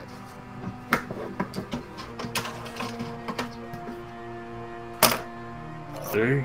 Still there. Well, it's good to check every once in a while.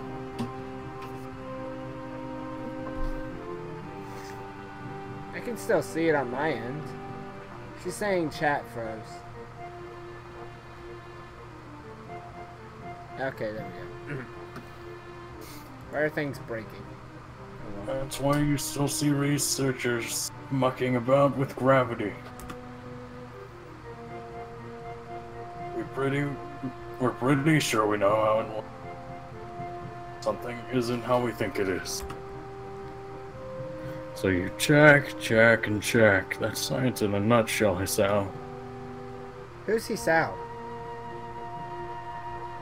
You're in a coma. The whole time I've listened, rather feeling spellbound.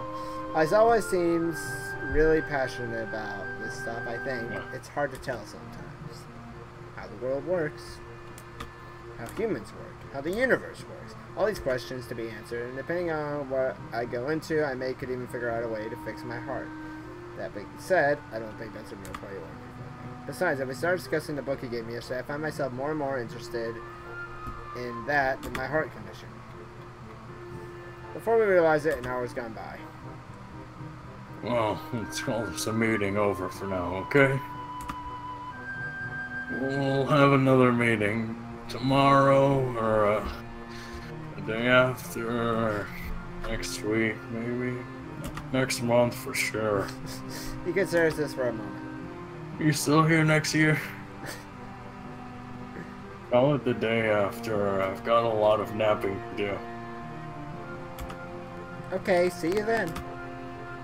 As I exit the classroom, I realize I don't have anything to do tonight. Emmy and I didn't make plans, so I guess I'll go to the library. It beats doing homework in my room anyway.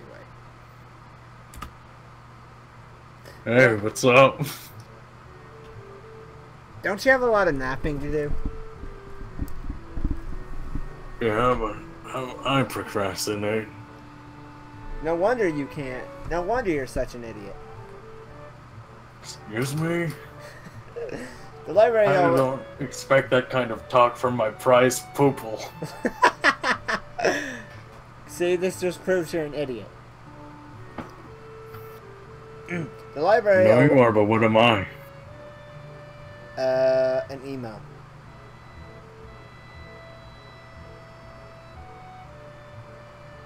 Shut up, Midoriya.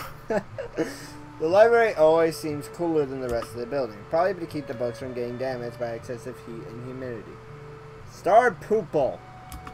Books are sturdy objects, but if you want to keep them in good condition, it takes a little effort. I got several books that are so well worn the pages are barely clinging to the spine. It seems impossible for them to be usable, but if you handle with them with care, I make my way to the main desk where I spot Yuko busying herself with something or another. She smiles at me as I enter and waves. Hello, Hisao. Good to see you again. What are you looking for this time? Nothing in particular. I guess I just didn't really feel like going back to my room. That's all. Yuko nods. Well, if you're unoccupied, maybe you could help me look for something. Sure. Not me, not you, Mr. Aizawa, me. Oh. Sure, what do you need? Yuko brings a finger to her lips and looks around for Lily. She needs to be looking for eavesdroppers. Come closer. I'll keep an eye out too. Don't worry. I'll make sure no one doesn't hear this. While feeling distinctly unnerved, Yuko lowers her voice to a confidential whisper. I'm on the trail of the Yamaku cat burglar. The what? Shh. The walls have ears, I sound. Hey, have any of you heard of a cat burglar? Mr. Aizawa, shut up! What? It's a secret. Or they might. But listen, those Oh, forget I said anything about the cat burglar. Oi, mate! What about a cat burglar? I don't know. But listen. Some nerds were talking about it. But listen, those missing books, remember them? Yeah? Well, they aren't missing. They were stolen. I'm convinced of it. I remember you saying something of the sort earlier, but how do you know? Yuko leans in closer and, if possible, whispers even lower. Because I found one of his hiding places. You did what? Yuko looks triumphant. I found one of his stashes. It was under one of the stairwells in the boys' dorm. 3 books I've been looking for, all there. I suspect a thief before, but this proves it. So did you take back the books? Yuko looks at I just said I should walk around naked. Are you nuts? He can't know I'm onto him. He might go to ground and evade capture. So what do you need my help with then? Yuko casts another glance from the library and leans in closer. You've got to spy for me. Spy? Yeah, like when you're in the dorms, you know? Keep an eye out for suspicious activity. What constitutes suspicious, anyway? Yeah, there's no suspicious people on this campus from what I see. I mean, Kenji's a pretty suspicious too, but I'll wager he barely goes to class, much less sneaks into the library to pilfer books. Still, what's harm in saying yes? At least it'll get me out of this weird conversation. Yeah, I can do that, no problem. You go straighten up and claps excitedly. Yeah, I was saying, you know. Aizawa words. No, I was just saying that the thing. The screen share died. Oh. Is it still dead? Yeah, you can restart it again. What is going on with my internet tonight?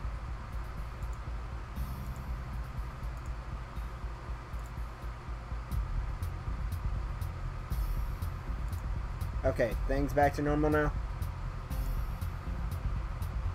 Oh, yeah. Okay. Okay, what was the last thing you heard?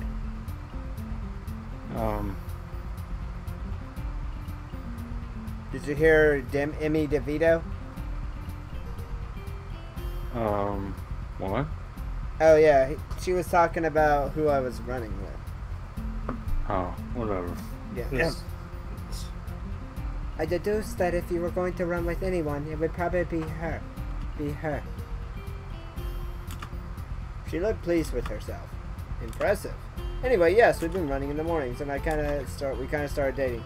Yuko claps her hands together excitedly. Yeah, I was there too. You were a tree. Not a tree. You are now. From now on, whenever I see you, I'm going to start calling you Mr. Treezawa. I'll kill you. I bet you two are great together. I love seeing people find another like that. I even thought to myself when you walked into the Shanghai that time, I wonder if that kid will ever wind up with one of those girls. Really? Yuko doesn't seem to notice my somewhat weirded out turn and nods affirmatively. Yep, I could tell that you'd wind up with one of them, you know? I've got an eye for that sort of thing. What did you think when I walked in there? I thought you were a tree. Oh.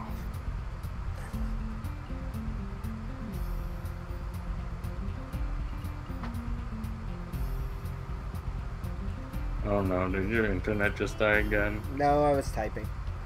Okay. Her expression drops. Her expression droops slightly. I'm not so good at it myself. Oh, I'm sure that's not true. Oh, it's true. I met this guy once. We got along really well, but it turned out he was younger than me. It was really kind of weird, but not terribly so. It was really weird that he disappeared one day. I've not seen him since. That seems kind of odd, doesn't it? I hope it wasn't something I did. I'm compelled to reassure her. It wasn't. I'm sure it wasn't.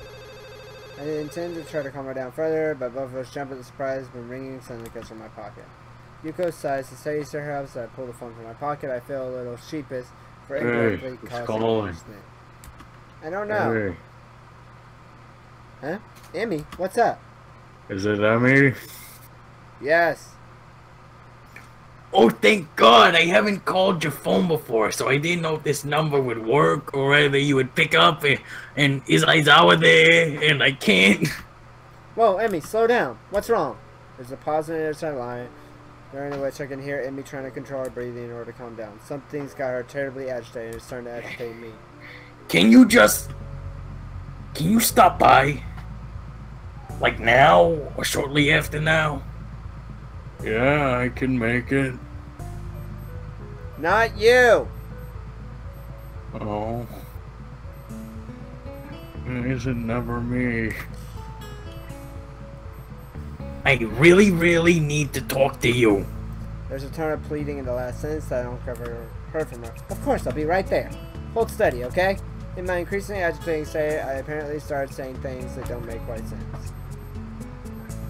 Okay, I'll be okay. See you soon.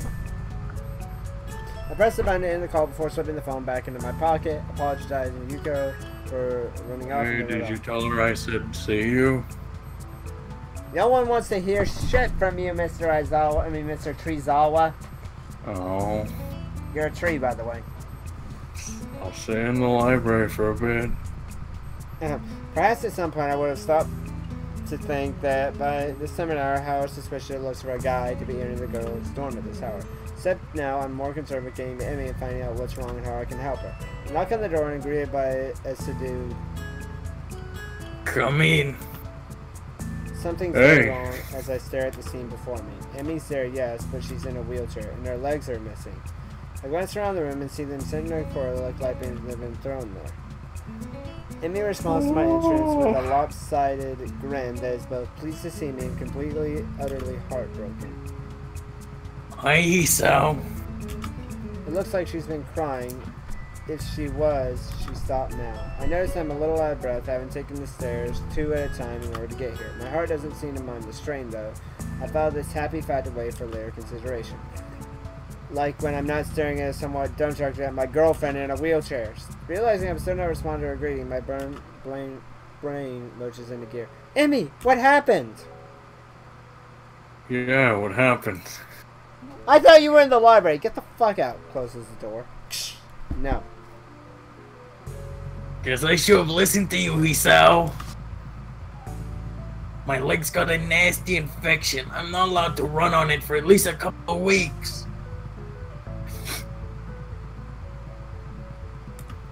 She gives a bitter laugh that shouldn't be coming from her. I can't even walk on it. I could have used a crutch and kept one of my legs, but I didn't see the point. Why hop? You can't run on one leg. At least this way, I can still, I don't know, roll fast or something. Yeah, that's good, right? My awkward attempt to look on the bright side seems appreciated but not really effective. Emmy shrugs again. It's just kind of a nuisance. I mean, we can't even eat up on the roof now. No wheelchair access. Yeah, but that's not a big deal, right? We can still eat together, and that's the important thing.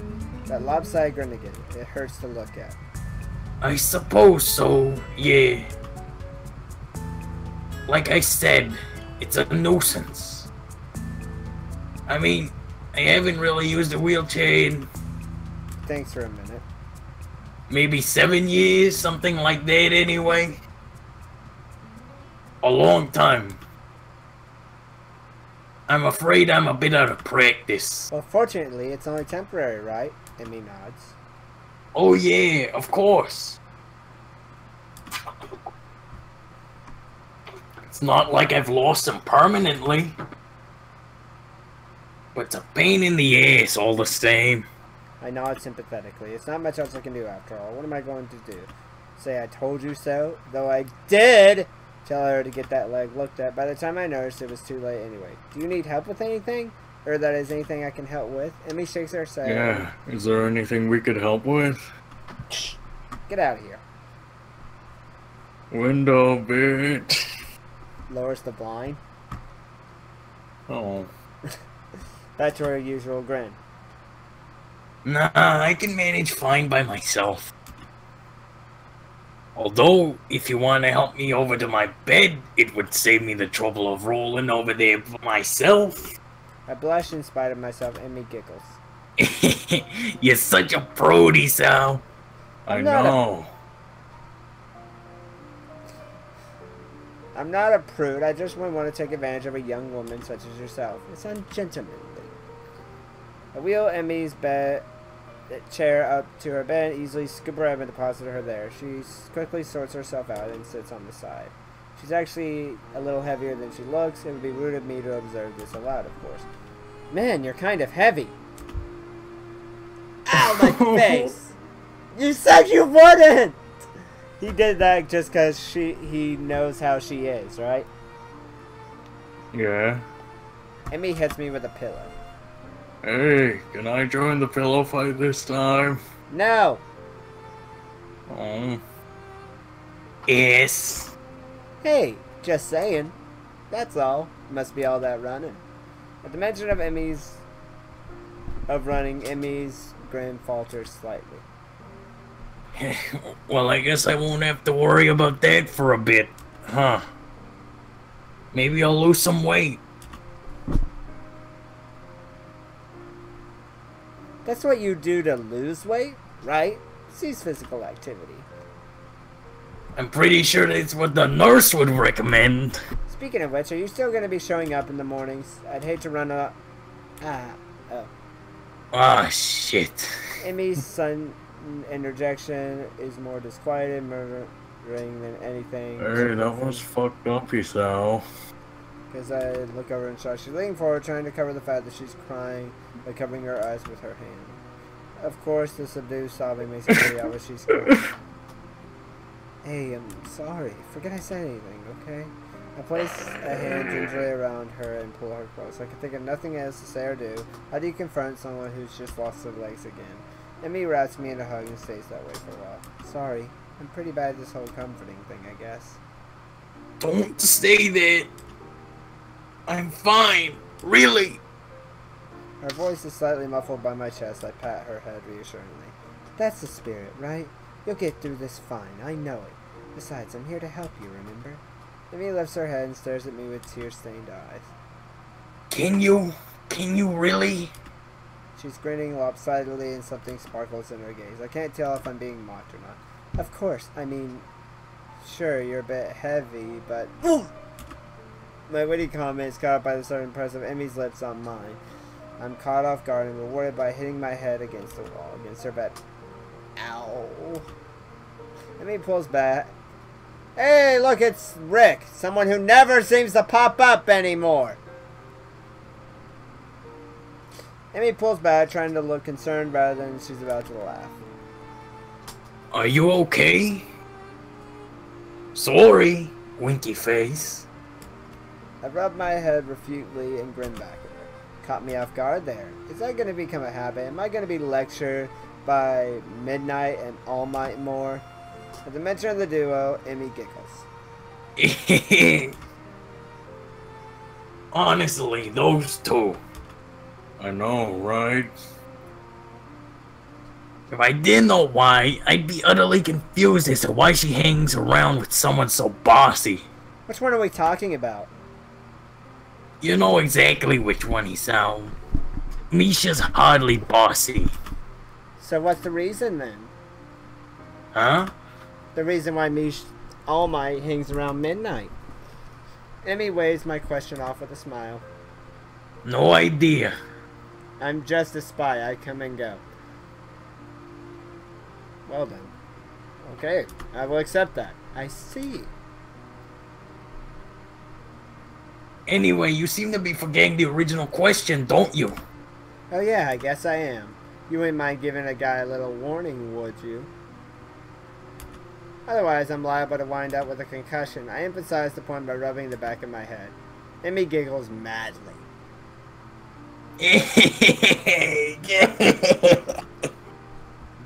You could wear a helmet, because you're retarded.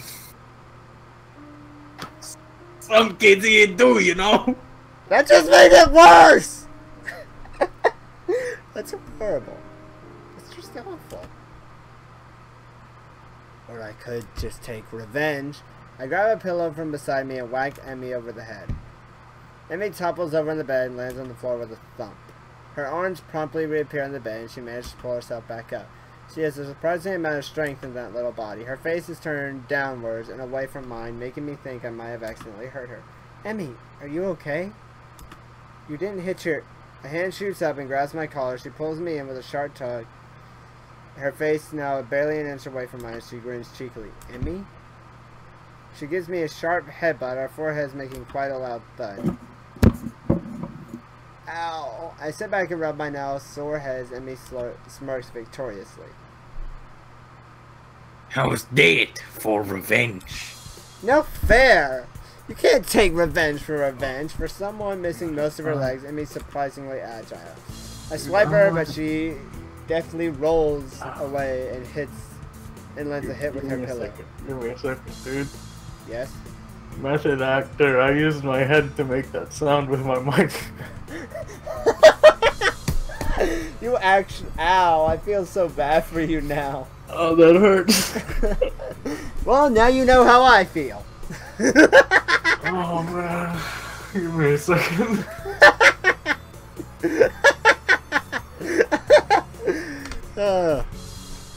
Alright, I'm good. I'm back. The world isn't spinning anymore. Of course, the odds are against her. I can stand up for starters.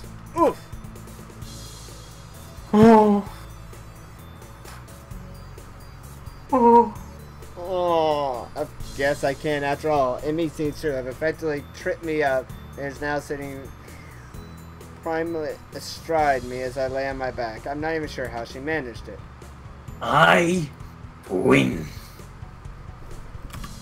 Her eyes twinkle mischievously as though I've been thoroughly defeated by a girl that's a fraction of my size at that. Then again, being defeated doesn't quite seem so bad. Emmy being positioned over my waist isn't something I or my body can ignore easily. I open my lips to speak, but Emmy's head darts downward before I can get so much as a word out. I give no resistance as she presses her mouth to mine. Not that I'd want to. This is different somehow. She pulls back, nips at my lower lip, and reinitiates the embrace. Her tongue darts inside my mouth, exploring. I can feel a warmth spraying through my body as my heart begins to beat faster. You know who's about to come into play? Howdy, partner. McCree, we need your lewd vanguard in this. Come on, partner. Can you help us out? I'd say I can. Does this mean we're about at the end of the route? I think. Well, tell me this. We still have one more portrait. We still have one more portrait for the screen, remember? Yeah, tell me this. When you did Hanako's route, was the lewdness near the end of the route? Oh boy, it sure was. So that means we're about to hit the end of the route since we're at this point with Emmy. Should I go ahead and... Well, I mean, we still don't have the last... Oh wait, never mind. Good, I said it. It begins to beat faster. My mind starts to go foggy and become very vaguely aware of my hand traveling up Emmy's blouse. Oh. I feel a gasp as I reach for a breast, and then there's a slight giggle, and then I stare up at Emmy grinning. Oh. McCree! Do your thing. We might need you, partner. Okay, I'm gonna go ahead and cover the screen preemptively, just in case, because we don't need flags, right? Mm-hmm. I stare up at a grimming Emmy. Told you, that makes my second win now. I'm a boy. What? That doesn't count. You use your feminine... What was it? Wiles. That's it. Feminine wiles. All's fair in love and war, right? Now I like to imagine some guys like, oh, I love Katawa Shoujo, let me check out this stream, and that's all they see. What, McCree? Yeah. And you're even blushing. I didn't know you were blushing. You were blushing too, you know. Probably because of your prudish ways. Even though I got to admit this is a stupid thing to say to a woman who is currently straddling me and has been up until a few seconds ago playing tonsil hockey with me. Approved, am I? Oh, that grin. That mischievous grin. I think. Well, we got McCree here, right? McCree, are you defending us? I'm just taking in a show. Me too. Dude. Oh, shit. Hey, I'm right outside the window. Hello. Closes the blinds and closes the curtains behind them. Still hear it. Still just as good. Hey, dude. Well then, let's see who blushes first, shall we? I'm not sure whether or not the tone of voice terrifies or arouses me, but that question is is quickly made rather moot.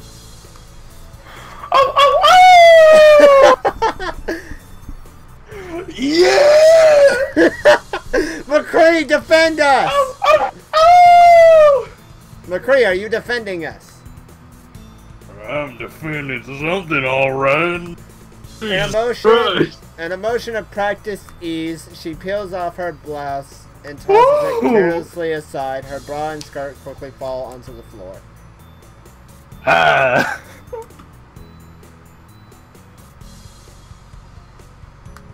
Do we need to lower McCree? McCree, do we need to lower him? She said she can see things under the text. You might need to stop. Oh, crap. No one pay attention to that. Oh, God, I clicked on McCree. Flag, goodbye. Goodbye. Goodbye, stream. Oh no, did you accidentally take down McCree for a second? Yes. Oh no. Well, insta flag, right? Goodbye, my YouTube. Goodbye, channel. Nice knowing everyone. Right? Nice knowing you, Simple. I fight Oh! Yeah. There, full screen McCree. I just saw that on the stream. At least it was only for a fraction of a second, right? And like, I've heard things get really bad over in Chuni's streams, though, and they don't get taken down. Well, he takes them down. Yeah, he takes them down, but YouTube doesn't take them down midstream, right? Yeah, he only got reported on like his alt account. Like, I thought YouTube took him down, but he was reported by someone. Would just mean there was suspension of stream. Oh well. But let's see. I fight the urge to blush. It's rather a hard task. I'm sure other people have streamed this game too, right? Yeah. Some people have no shame though and don't want to show things. You know what I mean?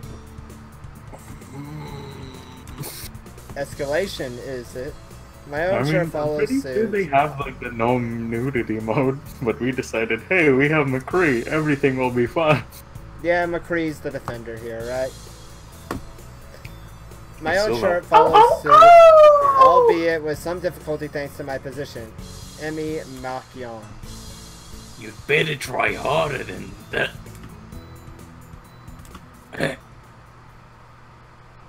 My hands gently caress Emmy's bare skin, causing her to shiver. It seems that my hands are acting on their own.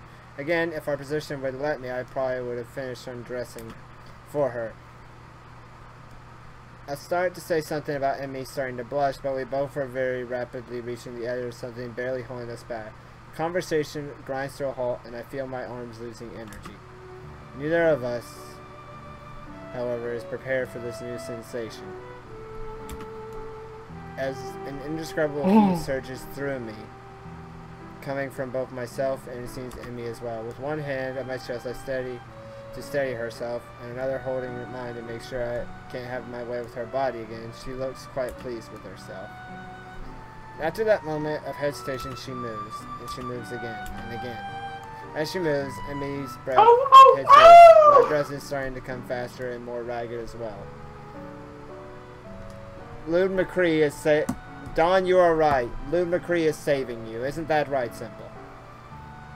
I wish I wasn't here. I'm sorry, McCree. Emmy's body shivers and shudders against mine, and I can feel her starting to lose her balance. It must be hard for her to keep steady because of her missing legs. I steady her as best as I can, cupping my hands around her backside. It's firm and taut. Making sense considering how much she runs. The potential power in those muscles makes them flex as she responds to my touch. What I fail to take into account is the fact that my attempt to steady Emmy kind of slides her forward and, well, feels amazing. Emmy's panties slide easily against my trousers, and it doesn't take us long to figure out a rhythm. But Emmy refuses to keep it going fast, and now slow, now pausing for what feels like an eternity. I'm not sure whether she's doing it to toy with me, or if it's to make her feel better. Well, I'm well past caring. No, he Sal. Bad boy. Sprays water. Ah! I can't even go back to the stream to move McCree. That's the sad part, isn't it?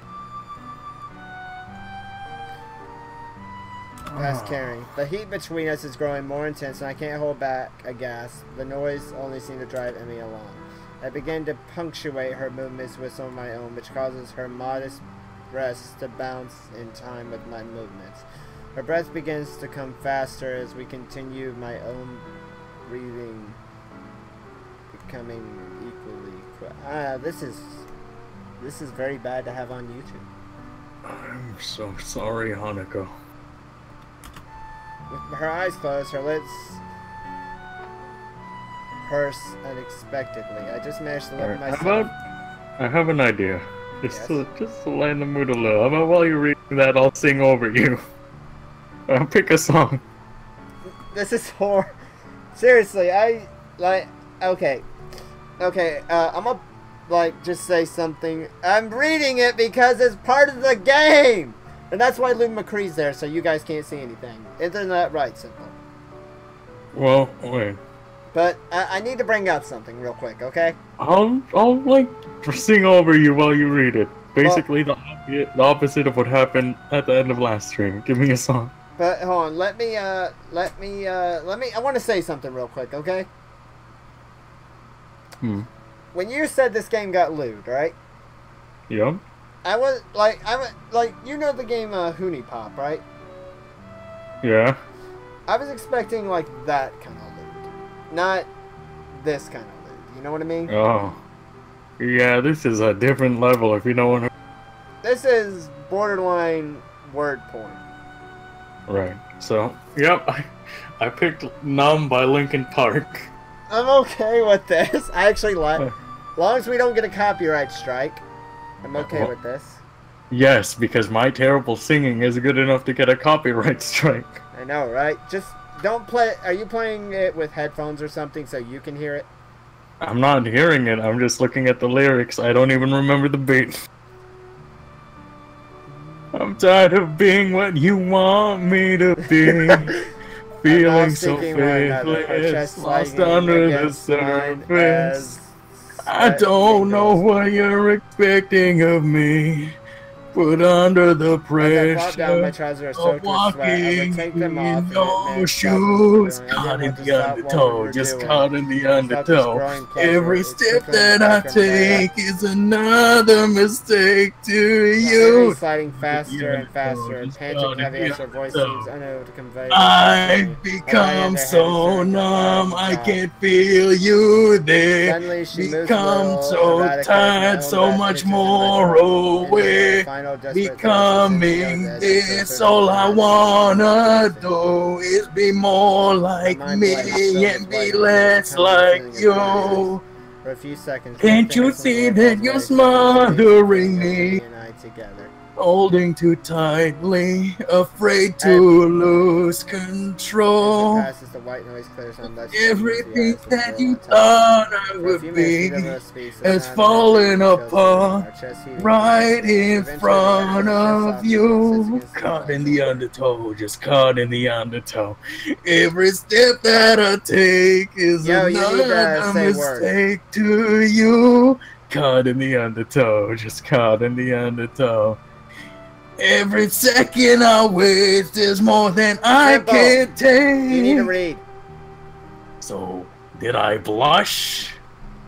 Also, I'm not gonna lie to you, you did keep the beat well of the song. You did keep the beat well. I haven't listened to it in years, man. I was 12. You know what I need to... I need that one part where things moved. I'm gonna go into analytics. Or not analytics, into pop-up windows and stuff. And I'm going to put something there. Put Joe's out. Yeah, Hey! Hey, guys. No, hey, guys. I didn't notice, did I? Emmy shrugs, still breathing a little heavily. Didn't notice either. You know, I can definitely... Like, you guys can't see it, but me and him can see that there is some... Oh, oh, oh! No, do you see the miscoloration on her, though? Again? Like... Yeah, I see it. No, like, around here. Hmm? Like, around here. You see the paint? Yeah, I see that. Around there, like, the paint's coming off. Yeah. But yeah, her chin doesn't have it in this shot. It's very strange. No, look. Under the chin, right there. It's very... Oh, yeah, right. It's a lot more subtle, though. Yeah. Okay. Maybe we should... I need to use your window. I become so numb. My first instinct is to hide, but then I realized I'm still utterly exhausted, and sitting next to a topless Emmy, there's no running away. Ren's eyes pass over Emmy and me and focus on the window. There was a cloud. A cloud? Ren nods. I was watching it from my window, but it didn't stay in my window, so I need to use your window. Emmy shifts a little, causing me to cough in order to cover up a giggle of my own. How long do you need the window for? We're, busy, winky face. All I see is Lewd McCree. This time I can't contain my laughter.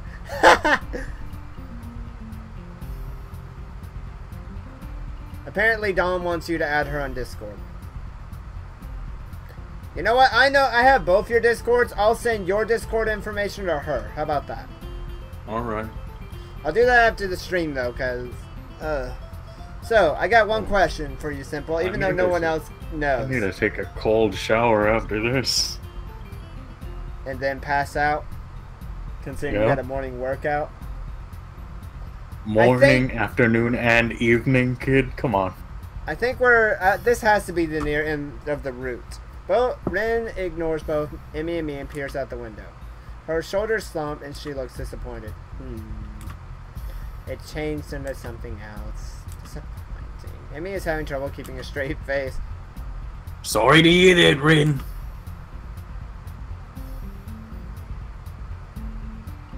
Hello? Oh. Wait, just 1 second. My friend's... Is this the guy you were hunting earlier with? See, no.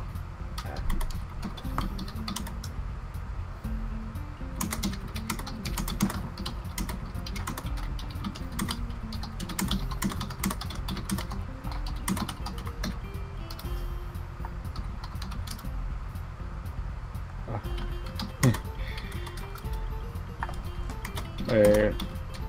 You know, even though everyone else can't see this, I noticed something. Ren looks very tiny compared to the background. Yeah.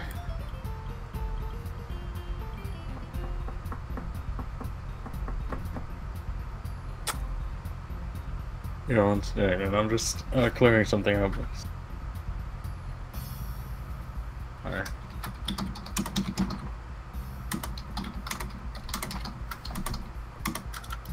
This, Just the McCree still there. You know, I technically could move McCree out of the way a little bit just to have Ren in the background. But no, don't. Not until this scene's over, right? Alright. Could we have a little privacy now, please? Ren shrugs off as if to say, "Can you?" and hooks her foot around the door, pulling it close behind her. We both dissolve into raucous laughter, unable to deal with Ren's bizarrely timed visit any other way. Where's the laugh? Hey. Hey. Why did I nice. laugh? It's very nice. Hello. After our laughter dies down, I look at Emmy. We're both a total mess. Well, Emmy raises an eyebrow. Well? Again? Emmy grins and laughs, then she nods. We should probably ditch the clothes this time. Alright, let me get the lyrics to Numb back out.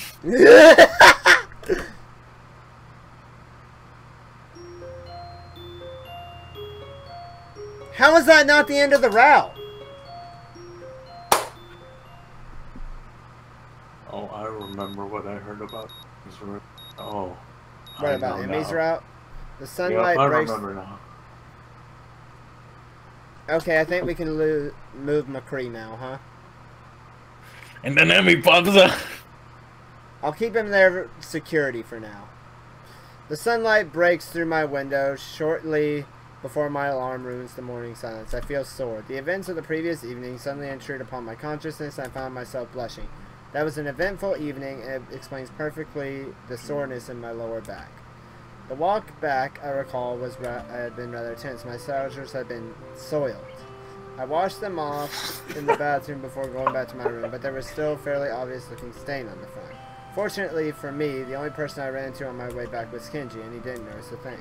Well, apart from me being in the jungle vicinity. Of course, he asked how the night went, and whether or not I learned anything of my importance. I didn't even know if I should open my mouth. I was too sorry to carry. This morning, I'll admit, I'm feeling pretty worn out. Still, Emmy had promised to meet me at the track, and I'd hate to disappoint. Okay, I think we're good now. Okay, McCree, my dude, you have served us well. Thank you. Just caught in the undertow. Just caught in the undertow. Hey. Every step that I take is another mistake to you. Okay, we're good now. Let's go back to actually reading. She is indeed waiting for me when I arrive, doing her best to look cheery despite the fact that she is sitting in a wheelchair. I wave to her and begin stretching. You're early. Emmy frowns and shakes her head. Ridiculous.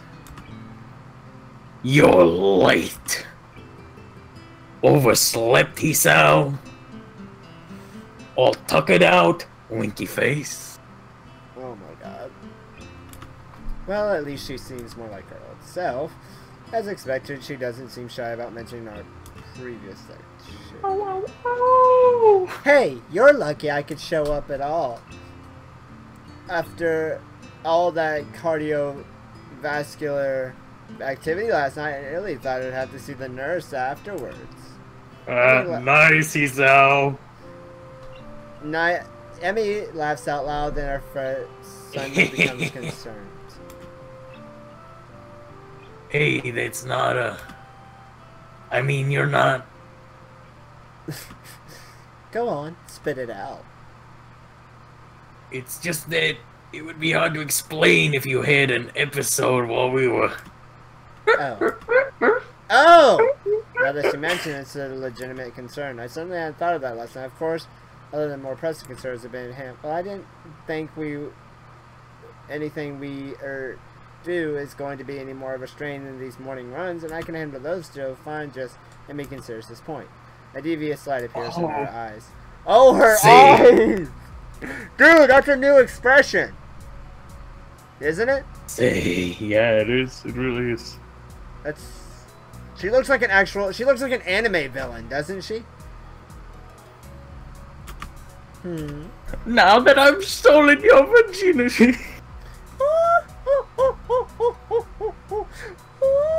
We gotta get Freeze up in here, right? And the stream, I beg. Not yet. I think we might actually finish the route.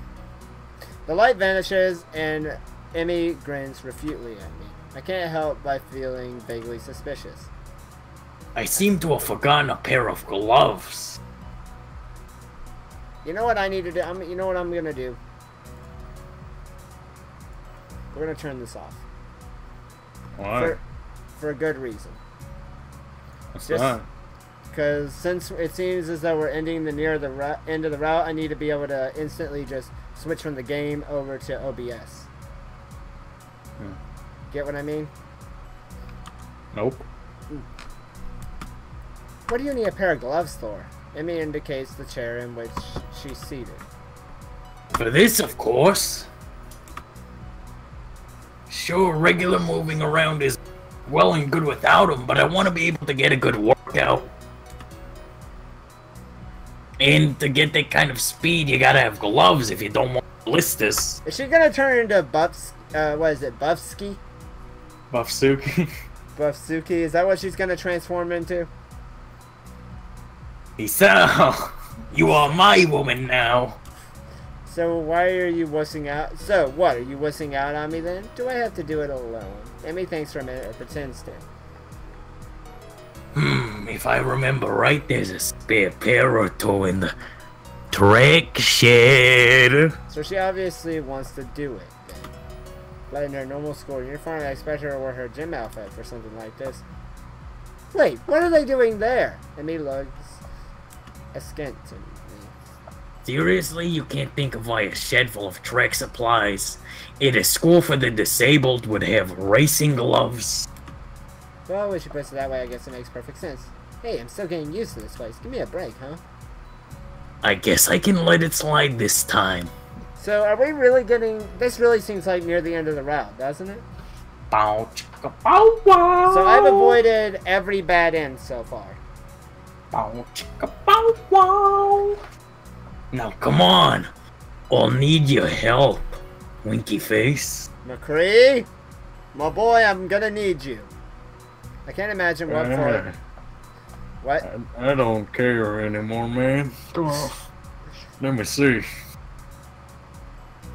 But then again, I don't have a clue why racing gloves would be in a shed, so I'm not willing to press the issue. McCree. I'm going to just McCree real quick. Come here, McCree. Yes, Dawn, you can be dead. Emmy navigates her way to the shed. I've never been more alive, Don. I've never been more alive. On. Let's see. Emmy navigates her way to the shed easily enough, even though I can hear her grumbling under her breath. It's actually kind of cute. I hurry in to reach the door first. Opening it for me will be easier for me than her. The door opens and Emmy starts to wheel inside, only to come a sudden hole at the doorway. It seems the door is still slightly too high for her to get in by herself. Bang. That's funny. Just, let me in. She makes a few runs at it unsuccessfully before crossing her eyes and glaring at the object. Stupid wheelchair. Isao, can you give me a hand here? Sure, no problem. It's simple enough for me to bump Emmy over the doorway, jolting her slightly. Hey, easy there. Whoops, sorry. It's about time I failed to notice where I'm going and run Emmy's chair into a map. She gives a startled yell and topples out of her chair. There's a moment of silence. It gives in horror upon what I've done, and Emmy glares at me. Isao, Yes?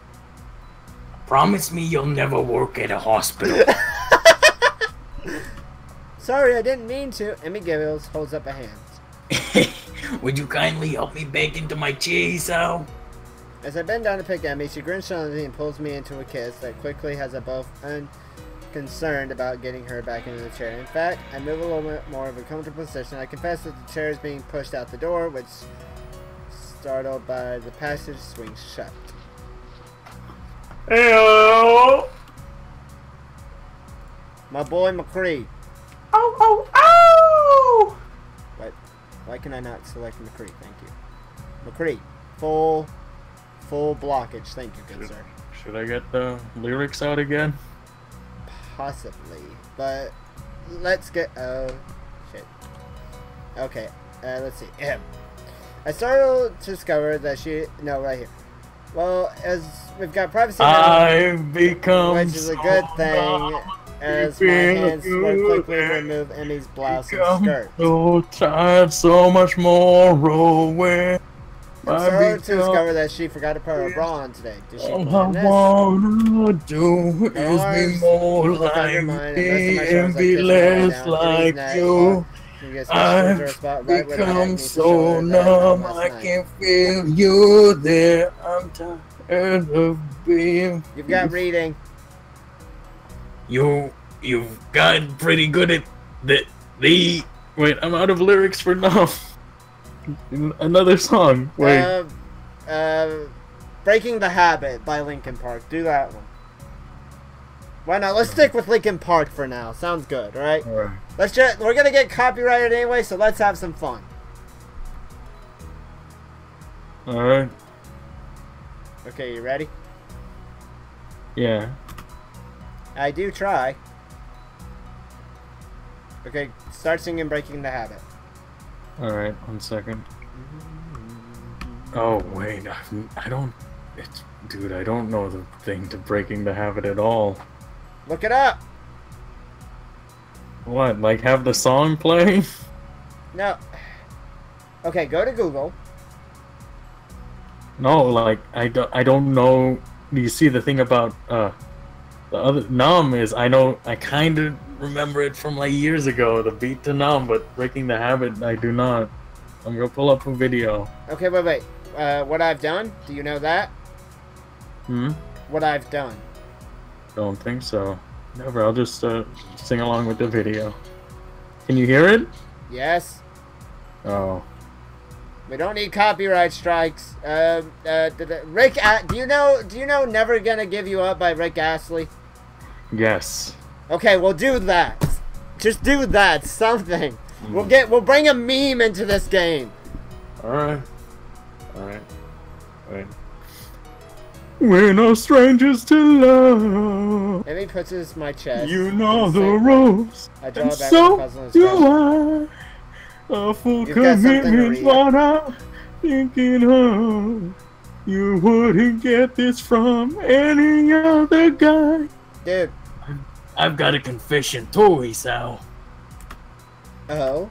Having pulled back, I decided to focus my attention on... I just want to tell you how I'm As she attempts to speak, her feeling. words are... Gotta make you understand. I don't... Whoa! Wear gloves! Okay, keep Never going. gonna give you up. My own reply is Never gonna let you down. Never gonna run around and desert you. Never gonna make you cry. Never gonna say goodbye. Never gonna tell a lie and hurt you. We've known each other for so long. Your heart's been aching, but you're too shy to say it. Inside we both know what's been going on. We know the game. We're gonna play it. Ask me how. You got reading. I'm sorry. Are you alright?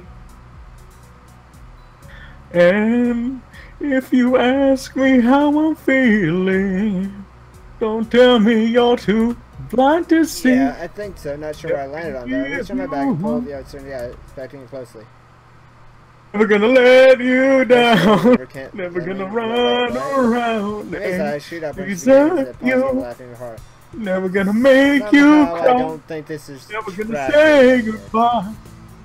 Oh man, I know who that is. Gonna tell a lie It's the track captains. and my hurt old you. nemesis, or kind of. How do you know it's his? It Never appears gonna I've asked you give the you question, up. he thinks so. Never gonna let you down. Because he's the one who told me the track shed was a good place for, what did he call them? Never gonna run around. Clandestine encounters. Oh, he And invited you to desert one or you. something? Let me burst into more laughter. I confess Never the gonna story make you cry. of Never Emmy gonna say is goodbye. laughing is oddly beautiful. Gonna I tell feel a eager to start the lie. conversation, get back what we're and doing, hurt despite my rather you. pointed question. Never gonna give you. Never gonna give. Never gonna give. Isao, the track captain's gay. Never gonna give. Never gonna give. I wasn't expecting that. Huh? Really? And We've here I known initially each thought you two other. were a couple. For so long. Well, I did have a crush on him when I first joined up, but he wasn't interested. Your heart's been aching, but Obviously. you're too shy to say it. But we are good friends, I guess. I mean, he told me all about this, you know?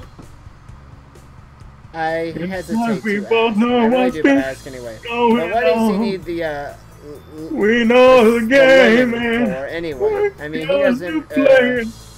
What the hell does Emmy not always Yeah, not you not have to a blush? feeling. Obviously, using it for, you know. Gotta make you understand. Oh no! How do we censor that?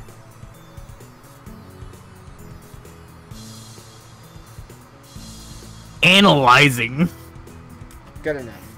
I suppress Never the gonna snicker. I give failed. you up. Emmy's giggling too. Never gonna let If he you tells down. you about this, Emmy shrugs. Never gonna run around. Yeah, of course. I wasn't ready for this. It's kind of wild about the whole thing. Says it's a feeling that can't be beat. The error in the tractor seems to have charged with some horrible curiosity. That's interesting. I suppose I'll have to take his word for it. We can't say it, Dawn. We're trying to... I may cuss in these things because of the game, and just some games make me mad, but some things in this kind of light are crossing the line. Isn't that right, Simple? I'm okay with saying it, but Hudson doesn't want it. Kids show. That's what we got Lube McCree, because he's a kid-friendly.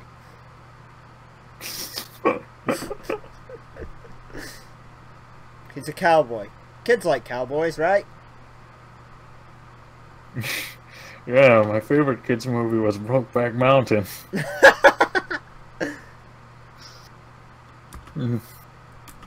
Well, Birds of chirp, stop chirping outside, the wind dies down. Somewhere I managed drinking his cup of coffee, he freezes with the cup at his lips.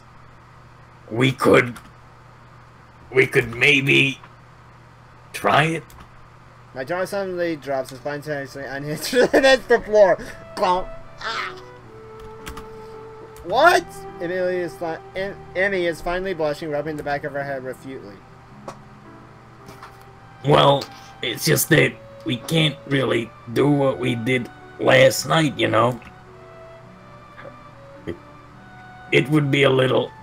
It wouldn't be safe, you know? I mean, it wasn't exactly a great idea last night. So, you know, we could try this and see if it, Is as good? Well, yeah, basically. Huh. Oh, the face for no MEGF. Oh! Oh! No! My good club fast enough. Careful! Are you sure about this? I'm positioned by Emmy, who is looking over his shoulder. And desert you. Never gonna make you cry. Looking back over her shoulder, looking a Never little gonna flushed. Well, obviously, once we started to go ahead with this idea, we had to Never get back into the mood. lie. That accomplished, hurt we emptied you. the bottle of Never gonna give you up. lotion, Never and gonna here let we are. you down. Never gonna run around it. Yes, I'm sure. Come on, before I calm down and think too much about this. Wait, hold on. I want to point out something real quick before I keep reading. Mm-hmm. Her face looks very manly in this shot, doesn't it? Like, just the way it's drawn, it looks a lot like Hisao's, doesn't it? Hey. You see what I mean? Like the curvature of her face? Like they weren't really trying? Okay. They were obviously focused somewhere else, and I'm seeing something. Yep. Okay, sing, please, sing. Never gonna make you Emmy's cry. breathing is still coming off a Never little gonna heavy and say it's almost goodbye. impatient, which is Never gonna expected. tell a Also, lie kind of late and things. hurt We've you. both gone temporarily Never insane. gonna give Please you up. support my claim from Never here gonna on let out. you Turn around, keep down. more specific where I'm Never getting gonna myself into. There's no run way it's something very around clean. it. Thinking about it as much as Desert it gets me out you. here slowly. There's a lot of resistance. Never gonna like both our make bodies you are willing to cry. actually go through Never with gonna it. say Emmy's whole body goodbye. tense up, and I'm only Never gonna partially- tell a lie and hurt you. Good, Oh if my. that odd. We've known each other for so long. Maybe Your on heart's the other hand, been that's aching okay, but the expression is almost You're comical. too shy Should I to say. stop? Emmy's Inside we both know what's been going on. Reply. We know the game and we're gonna Dude. play it. No, keep going. It just feels weird. Kimochi.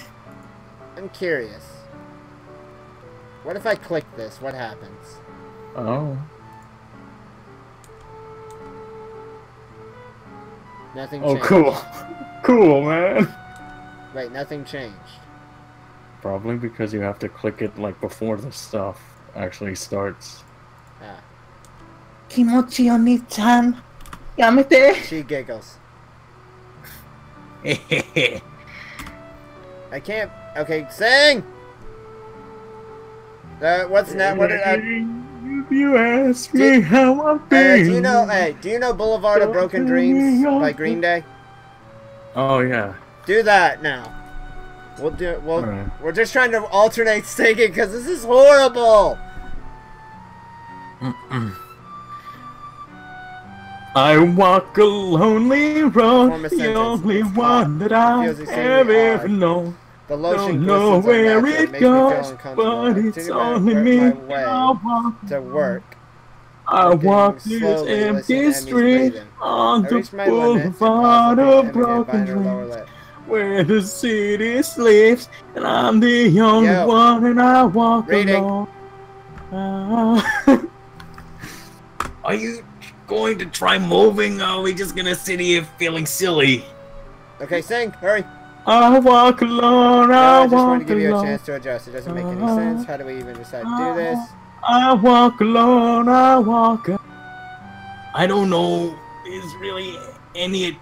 I don't think there's really any adjusting to this, he said. Oh, my shadow's the only one who walks beside me. Try moving, maybe you'll feel better. My shadow's the only thing that's needed. Sometimes I wish someone there would find me. Till then I walk alone. Except it doesn't feel right. It's not making any noise. I lean quickly that is somewhat quiet when she's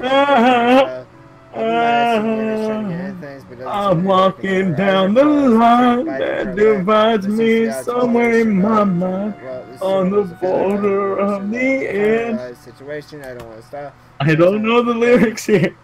Oh God. I walk alone, I walk up, my shadow's the thing that walks beside me. Do you know the Pokemon thing? OG?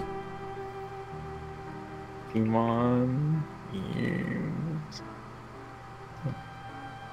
It starts with I want to be the very best. Yeah, I know that. Come on, man.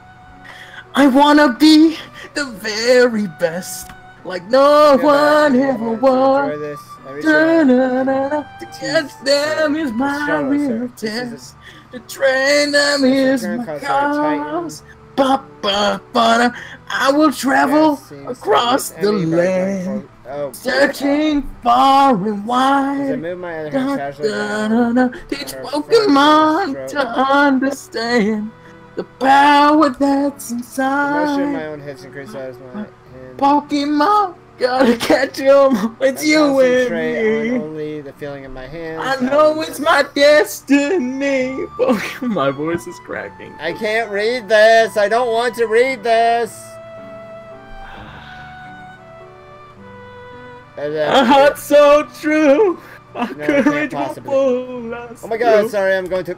You teach me, push. and I teach you.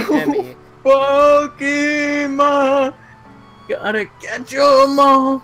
Gotta catch 'em all. Yeah. Emmy's back spasm and she arches up. Every challenge along the way. I feel weight. With courage I will face. Arms give out. She falls I will battle every day to claim my rightful place. My balance and I fall forward. Ow. Come with me. Hey, she said ow.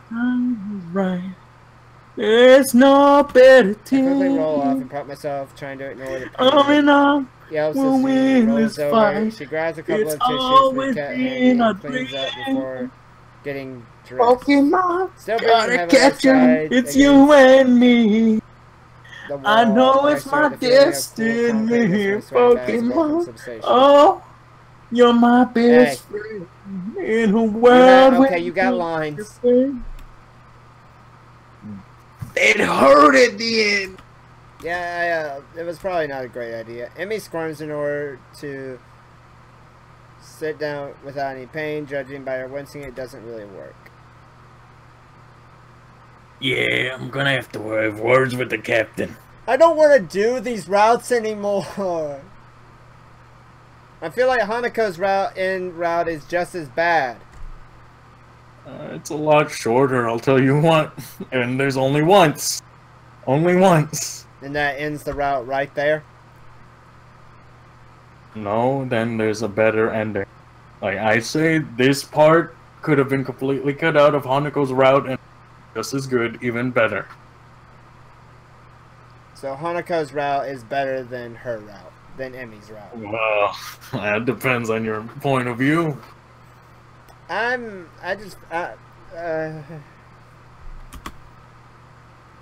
He was clearly lying. The utter and absolute ridiculousness of the situation suddenly hits, and I begin to laugh. Amy strikes her head and begins to laugh with me. Where's the laugh? Hey, Sal. Yeah? We're never doing this again, right? Yeah, I think my curiosity is satisfied with this one. I mean, not satisfied. Good. I wish we could maybe stick to the basics, don't you? I mean, most of this is new to me anyway. What do you mean, most? Emmy grins impishly. I'll never tell. An unpleasant thought strikes me. Even more unpleasant than the thought of having to ask Emmy about it. Still, after what we just done, it should be a cakewalk. Hey, is there a sink? I'd rather like to wash off. Emmy's jaw drops. In the sink? Well, there's not really anywhere else to do it, is there? And I want to avoid a smell that the nurse might notice. That is the most awkward conversation. This is the most awkward conversation I've ever had. You're right. Yeah, it's on the back wall. Oh my god, Hanako's route didn't go like this much into detail. There might be some soap too. Thanks. There is in fact a little hand soap, which is better than nothing. No towel, I guess I'll have to drip dry. Oh god. All finished? Yeah, that'll do for now. It's not like I'm going to take a shower after we see the nurse. I'm gonna take a shower. Glad to hear it. Now let me find my clothes. You tossed them somewhere, winky face. Hey, you were no better. How am I supposed to explain the hole in my shirt? Sorry, I got a little excited earlier. It takes some time, but we're finally both more or less clothed. There's a frantic moment where neither of us know where Emmy's wheelchair is, but I recall it going through her door and rescuing it. Now, be more careful going through the door this time, would you?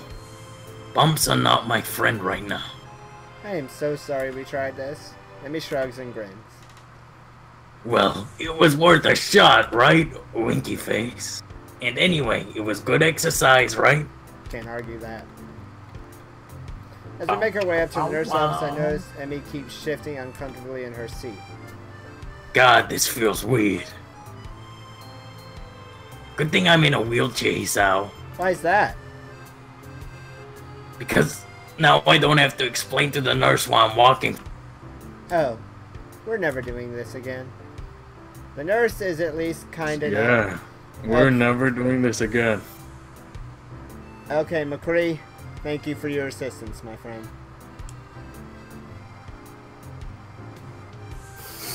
Why is it so in-depth in Emmy's route? And why is it so plentiful? Why? The nurse is at least kind enough not to comment on the marks that Emmy left on my shoulders. Nor does he say about Emmy's constant shifting about in her wheelchair. Either he didn't notice or didn't want to notice. All the same, I'm going to have to make sure he didn't slip cyanide into my medication for a while, just to be safe. I showered for longer than usual just to make sure I clean off our little experiment, then collapse on my bed. Class is in 20 minutes, so I can probably afford a nap. Falls asleep for 3 years. Fuck!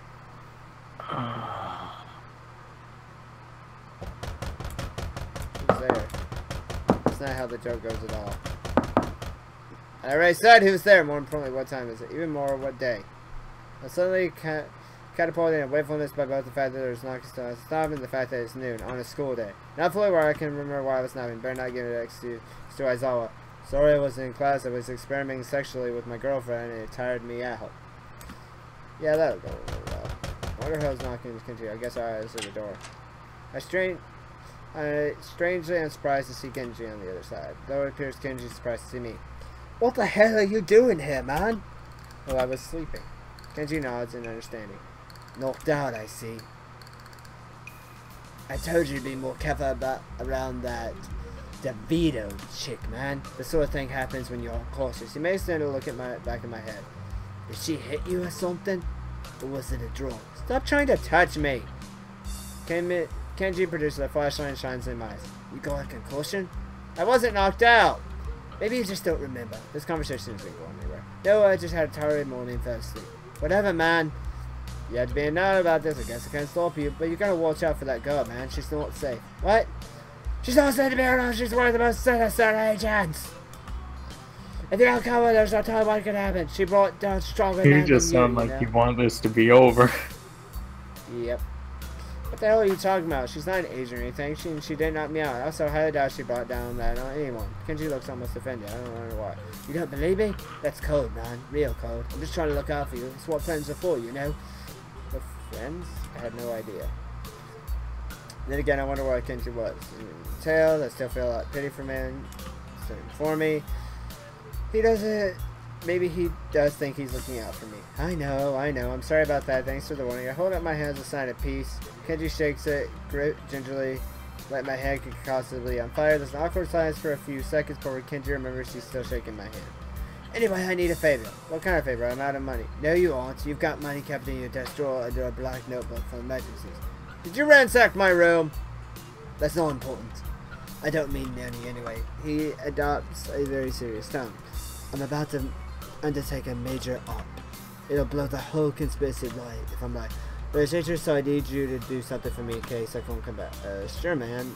Anything. What the hell is he planning on doing? Maybe I should tell someone about this. If I go missing, wait 3 days, then mail my journal off to the newspapers. It's hidden in my room under a false bottom on my desk in one of my desk drawers. Is this guy Light Yagami? The false bottom is totally Death Note. Am I not right? I guess.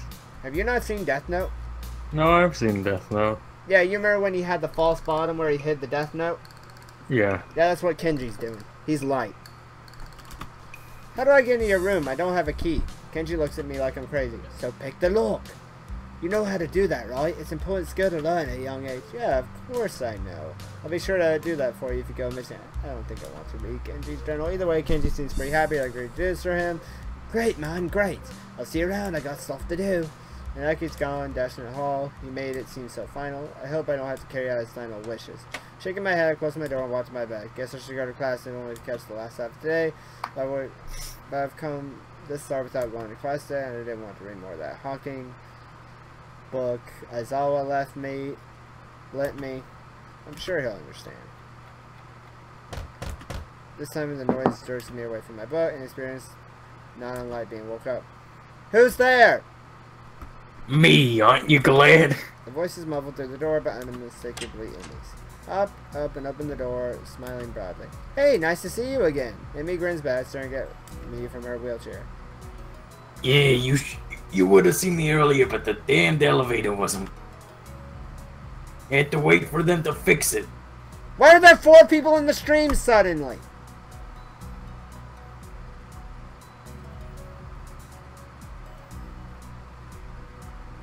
Oh. I don't know either. I'm very scared. I need a shower. You need to read. You'd think they could keep it in better order, but no. I chuckle at better her vexed expression and invite her in. She wheels easily and she hops onto my bed. They're much more comfortable than its stupid chair. McCree, we have Lude McCree. I'm just gonna cover up the name for now. There. A sign of contentment hangs in the air for a man. We both just stare at one another. At that point, I notice the circles under Amy's eyes. The name of the stream is Lollies in the Grass, right? Yeah. More like lollies in the ass, am I right? Am I right, lads, or am I right, lads? They're not that dark, but they definitely weren't there before. Before I can ask, Amy fixes me with a mischievous stare. So I couldn't help but notice you weren't at lunch today. In fact, I don't think I saw you at all. What happened? Fell asleep. Actually, I didn't wake up until lunch, and I remember because Kenji woke me up. What made you so tired? Strenuous workout this morning. Slightly uncomfortable, too. It made coughs, half laughing, half embarrassed noise. Remind me not to do that again. No problem. It wasn't exactly great for me, to be honest. We'll just avoid that for now on. Are you still sore? Amy stares at me in disbelief. What? It's a legitimate question. Of all the questions I never thought I'd be asked, it's one of them. Well, I didn't ever expect to ask it, so we're even. Amy laughs at this. Why is her route so long? I guess so, huh? Well, since you asked, yes, I'm still a little sore. We're never doing that again. No arguments from here. A yawn escapes, so I raise an eyebrow. Tired? Amy nods sleepily. Haven't slept well. Not sleeping well. I can tell she didn't mean to tell me this either because she gives a little start like she's just been caught lying and has to add. Hey, Junie, you missed something, alright? I sang, Linkin Park. I sang... Rick Astley. I sang Pokemon. You sung Green Day? Yeah. All because we were trying to avoid getting hit with strikes and stuff. I think it was just gross to listen to that stuff, man. Like, enjoy that stuff by yourself, but come on, man. I didn't think it was gonna get that bad, honestly. It's not a big deal, though. Mother... Emmy. What's the trouble? Emmy shrugs and refuses to elaborate. Stressed over exams, another shrug up in her pot. Emmy nods hastily. Yeah, I guess. No, Junie, no. Don't do it, Junie! I gotta edit. Oh no. Yeah, just forget this happened. Just oh all you boy, need to know. we lost the save file. We're just starting Hanako's route from scratch. I actually probably could delete the save file if I wanted to. Actually, that's why I stopped by. She begins to look more and more miserable. Not that you'd notice, of course, but her eyes on her lap, she's fidgeting and voice is quiet. We, need to stop hanging out so much. Huh? Why? Amy takes a deep breath like she's been practicing this. There's sad music playing. Because you're too much fun to be around. And I can't concentrate when you're near me. With exams coming up soon, I just can't have the distraction. Otherwise, my grades will be pretty lousy, I'm afraid. I could help you study. She smiles at me, clearly unhappy with the situation. I'd love it if you could, but we wouldn't actually study, would we? I mean, even now, I'm trying to have a conversation with you, but I just want to, not converse. Overwhelmed by my rugged manliness. I understand. That earns me a grin at least. Emmy shakes her head. Idiot, you're full of yourself. Well, I'm pretty irresistible. Or more or less, I guess. So that's the situation, Hisao. I have too much fun around you, and if I'm prepared, I need to be alone. Hey, that's okay. It seems to have been bothering her. Besides, it's only a couple of weeks. We meet each other in the mornings and at lunch. We can just hang out at school, no problem. After exams, we'll go on a date to celebrate them being over, okay? Emmy Green is pleased by this proposal. Yeah, sure. That sounds great. Is that the single line of the conversation? She leans in and kisses me. The rest is not. The rest of the night is not spent worrying about exams. Come on, Emmy. Why is this so seriously? Have some dignity, woman.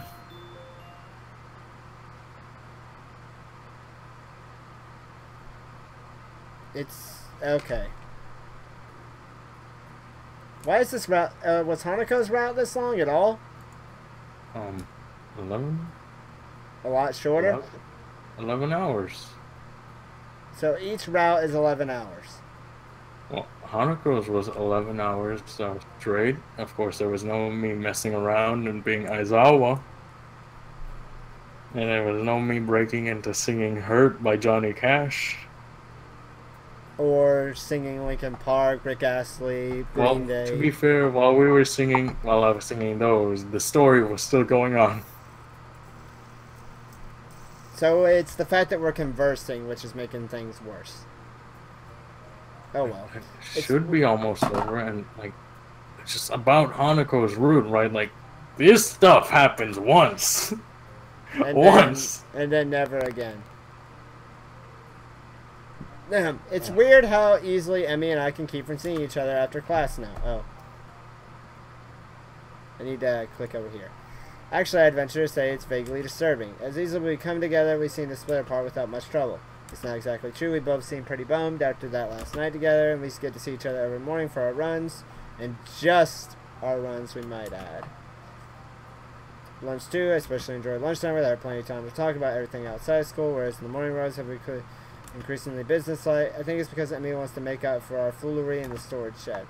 No matter how much we joke at lunch, I can't help feeling a little worried about her. She's distracted more often, or fidgeting nervously more than once. Never figured her to be someone who cared that deeply about exams, but it certainly seems to be taking their toll.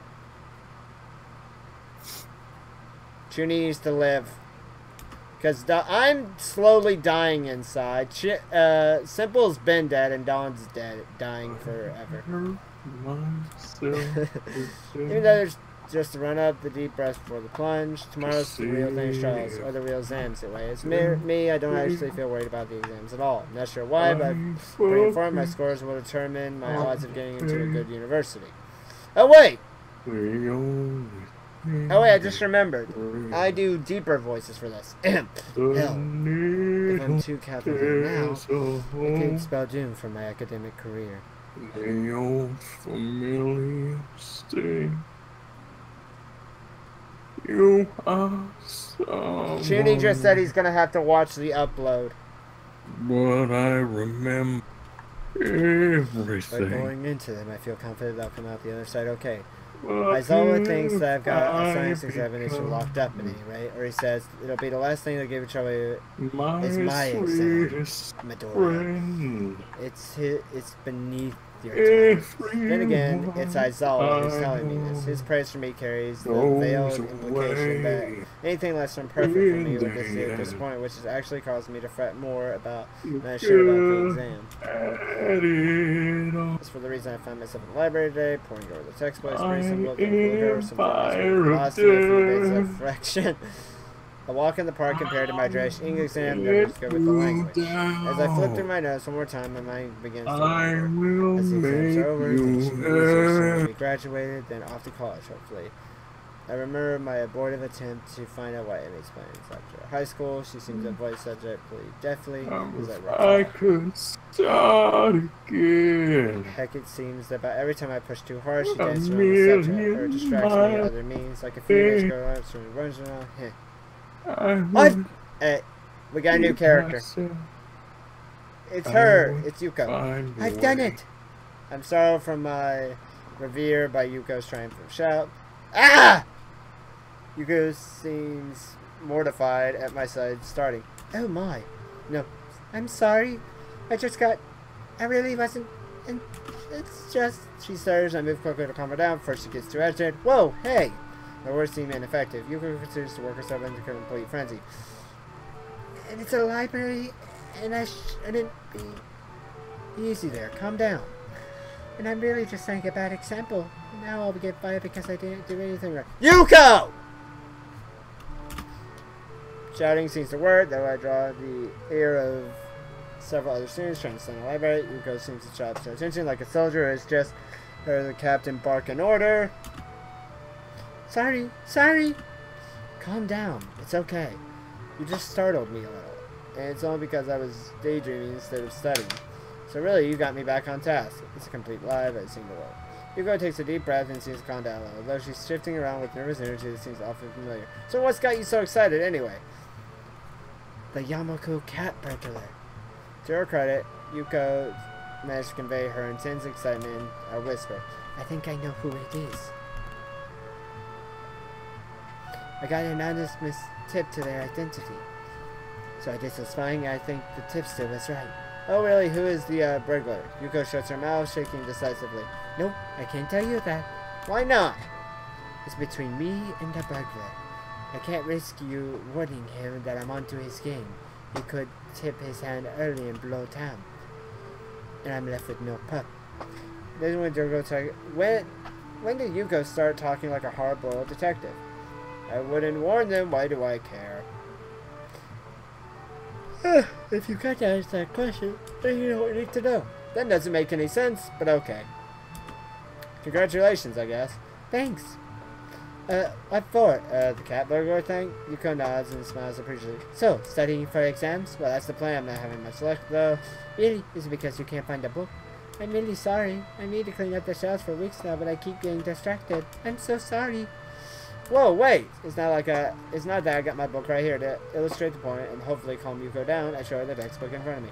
My mind keeps wandering, that's all. Is it because of the noise in here? I try to be more strict about noise levels, but I can't bring myself to yell at people. I mean, aren't their lives hard enough without me throwing around my authority? No, it's not the noise level either. It's just, hell, I don't know. Worries about Emmy, worried about us, worried about what happens if we graduate. Emmy's been kind of weird lately. What do you mean? Well, you know how we're dating now. It's just that, you know, a couple, or at least, I don't know that we're beyond friends. The friends normally don't do the sort of things we do. We're physically, we're coupling, at least. Some friends do. Huh? Am I right, Hudson? You know what's up. Yep. It's like that every time we try to find out more about her or something she wants to do with her life, she asks us a question. Like every day we're talking to her at lunch about some schools I've been looking into and asked her about her. I asked her, have you been looking into schools? And she shrugs in response and says no. And I asked why not, and she doesn't say anything that far ahead. I asked her why she had that policy, and she, as some of us started describing and what...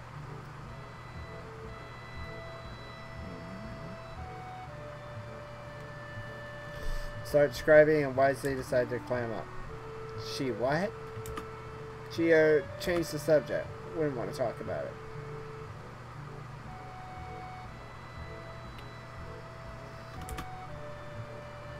Maybe it's an uncomfortable subject for her.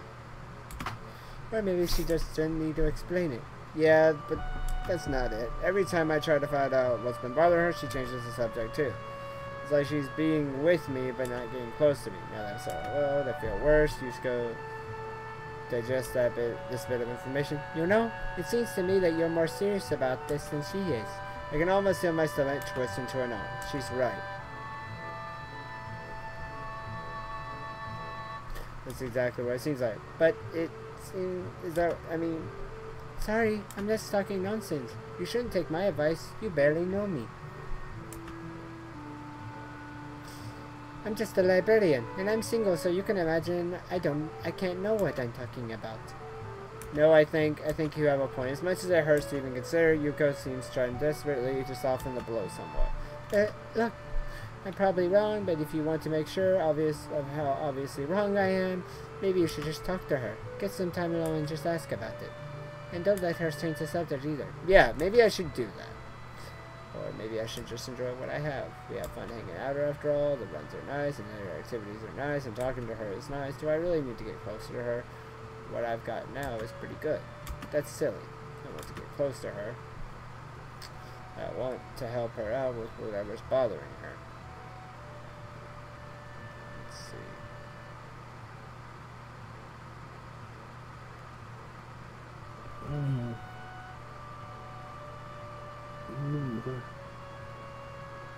Are you dying? Good night.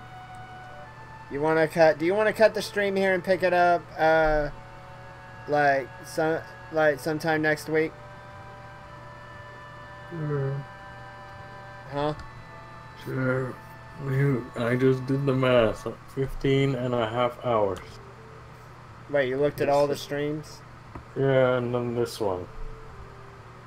This one's about 3 hours long, right? It's 3 hours and 6 minutes. Yeah, just very rounded. Like, if I added other stuff, it would probably be closer to 16 hours. So we're almost to the end, or? We have to be, right? Unless Emmy's route is the one route that takes 1.5 years to finish. But yeah, let's go ahead and end it here, because I don't want you dying on me midstream. I want to. You've betrayed Hanako. I know. 100% you have betrayed Hanako.